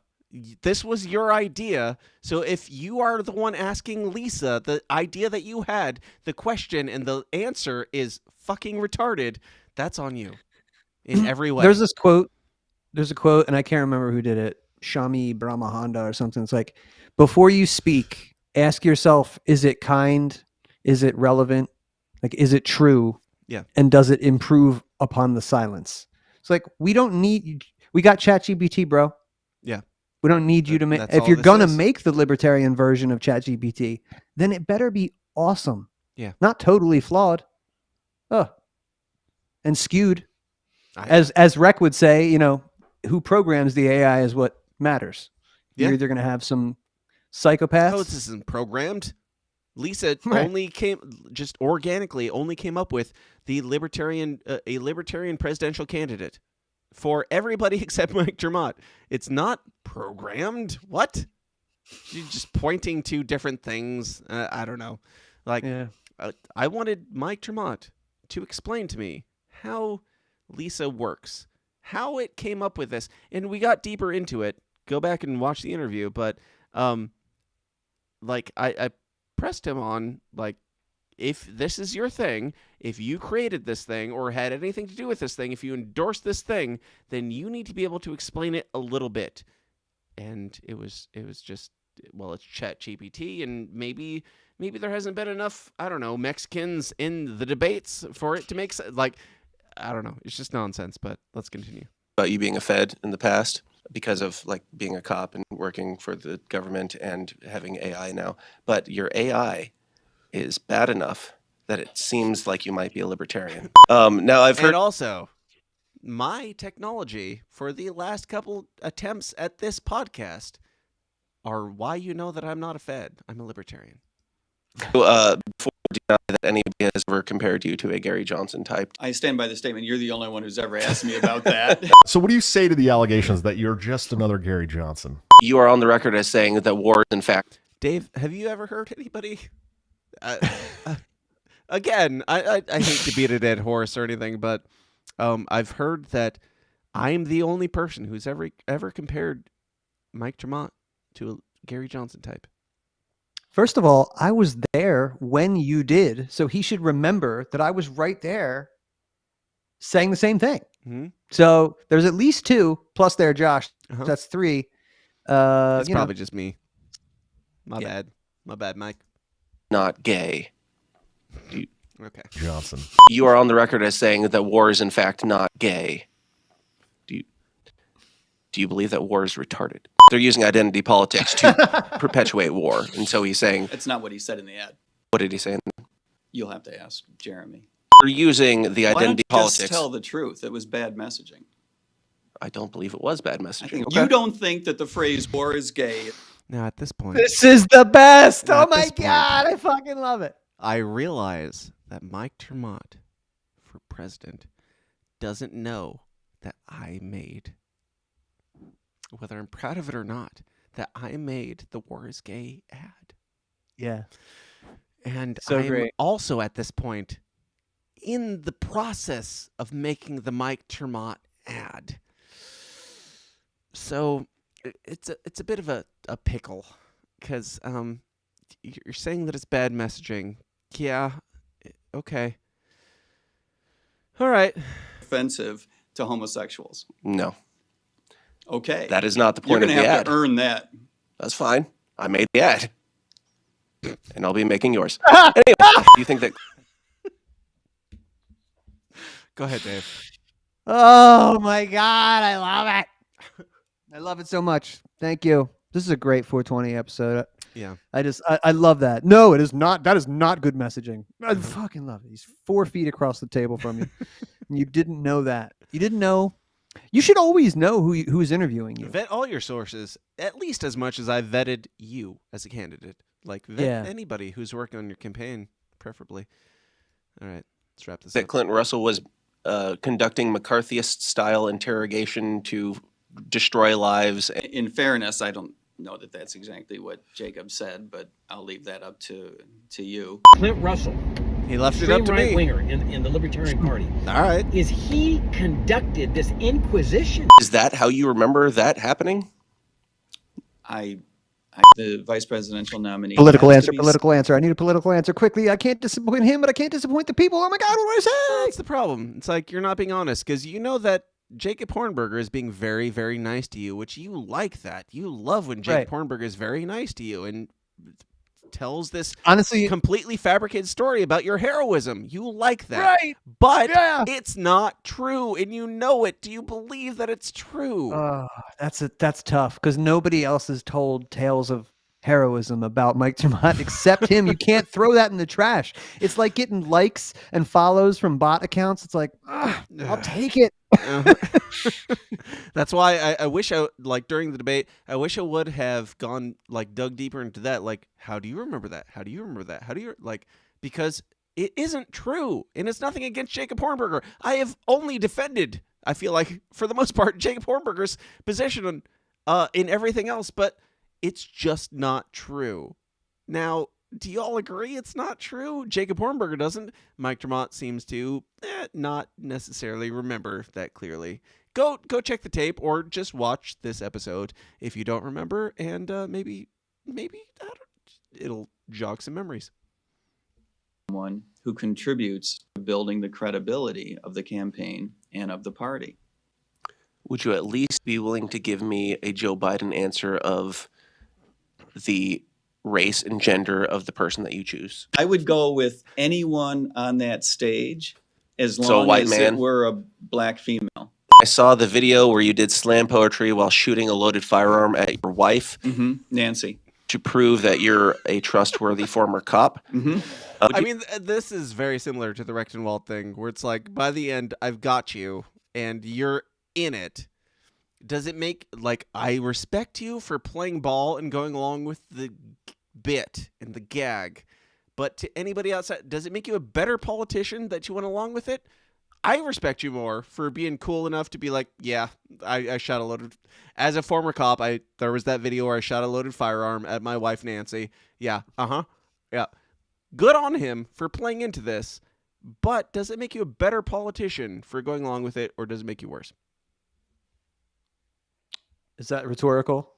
Or It's are to you asking me? I'm curious. Your thoughts. Does it make you respect...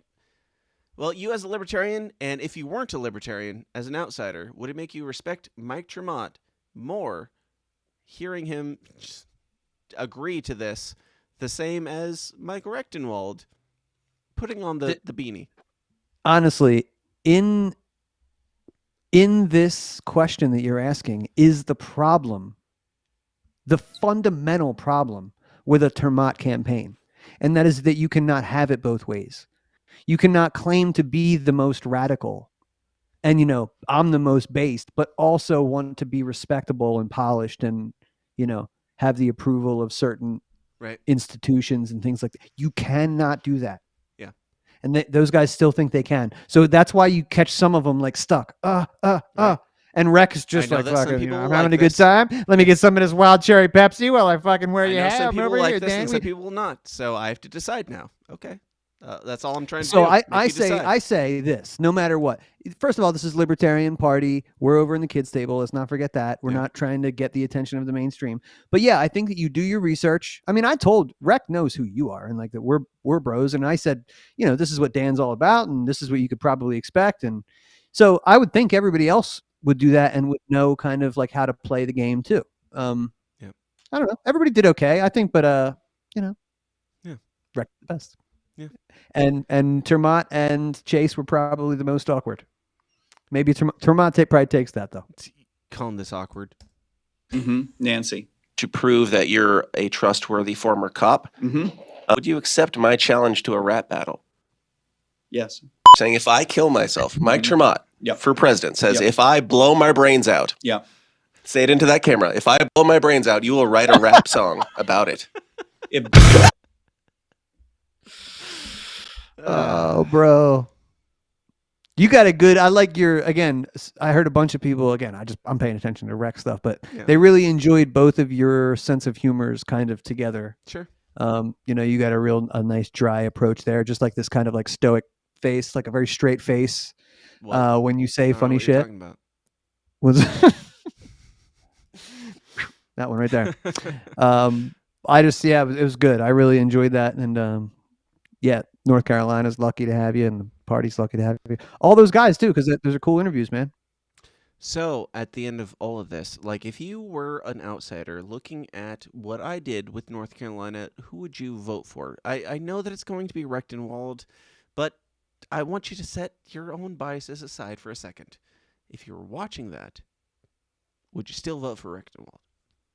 If I was an NPC looking for a politician, I would vote for Chase Oliver, because that guy comes in and slick talks. Well, and most points with people his are thumb. NPCs.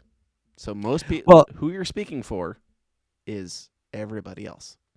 But that's what I'm saying. What are our goals? We could talk about more. I got a piece, but what are our goals? We're not going to have the libertarian revolution in 2024. It's not fucking happening. We need to stop promising people that. These politicians who think they're running for president are promising that every single time, dude. Fucking, I'm tired of that. Like, I'm ready. I was ready anyway to start like the long-term kind of project of like, here's what you got to do. You got to take over some local shit. You got to run for office. You got to get inspiring people to run at the top that kind of trickles down, yada, yada. But, anybody who's talking about tinkering the system and hey, once I'm elected and all this crap, or unrig it. I can't. I don't have the patience for that kind of shit anymore. This is probably it's a me, not you kind of thing. Maybe if libertarians want to hear that, if Mises Caucus libertarians are attracted to Mike Tremont, the cop, the guy who served George H.W. Bush's White House 30 years ago, stayed in the Washington system, and then become a cop and during COVID. If that's what you guys like, well, he's polished and nice policies. I can't relate to you, and I have other shit that I would rather be involved in. So I hate to sound so stringent on my guy. It's not even my guy though. So like, there's a couple guys that make sense. Yeah. But you can keep the regime, man. If you guys want to go back to the regime, back to the way that it was, or Gary Johnson or whatever, I'm not into it. So like anybody who is speaking my language, and it's currently Rechtenwald.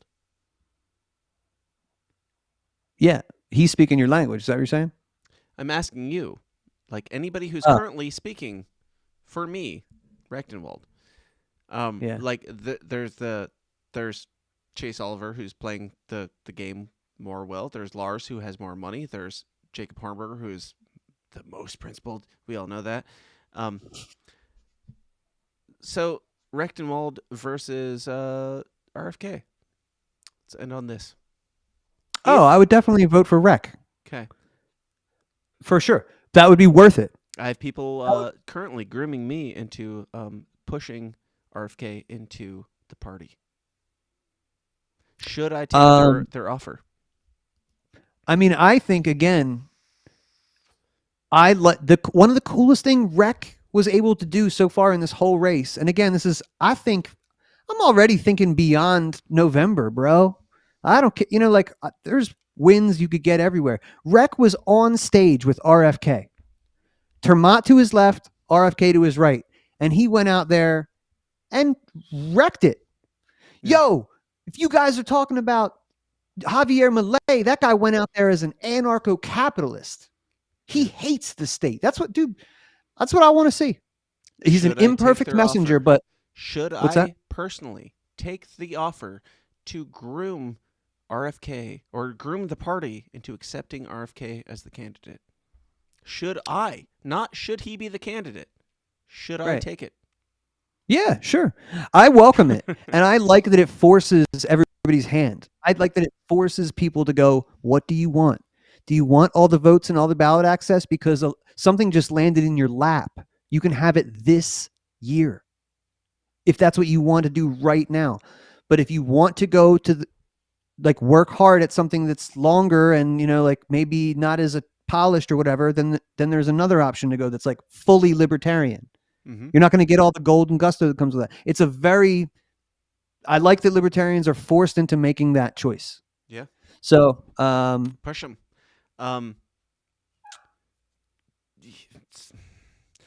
So you wouldn't vote for RFK. You pushed me against RFK versus Joe Exotic in the past. Mm-hmm. And now I would vote for RFK before Chase to take over the Libertarian Party for RFK, and you're saying I should do it. You could try. I mean, ask the delegates. I don't think there's an appetite for that. I would. I mean, talk about me, Dave. No, you should make propaganda for the man to take over our party. Dude, make everybody's commercials, man. Sure. All right. Dave, it's been fun. Take care of Kiefer. Appreciate you, man. Great chat. Sorry for yelling, but no, if we blow it in 2024, we blew it, and I'm going to do something else. Yeah. But I do love you guys. We'll still hang. It'll be fine. Oh, we'll hang. Yeah. I'm going to talk about different shit. Happy episode 420, Dave. It's been fun. Smoke them if you got them. Smoke another one, Cheech. Smoke up with your Kiefer Sutherland, and we'll talk next time. See you, man. Peace, brother. Bye. Welcome to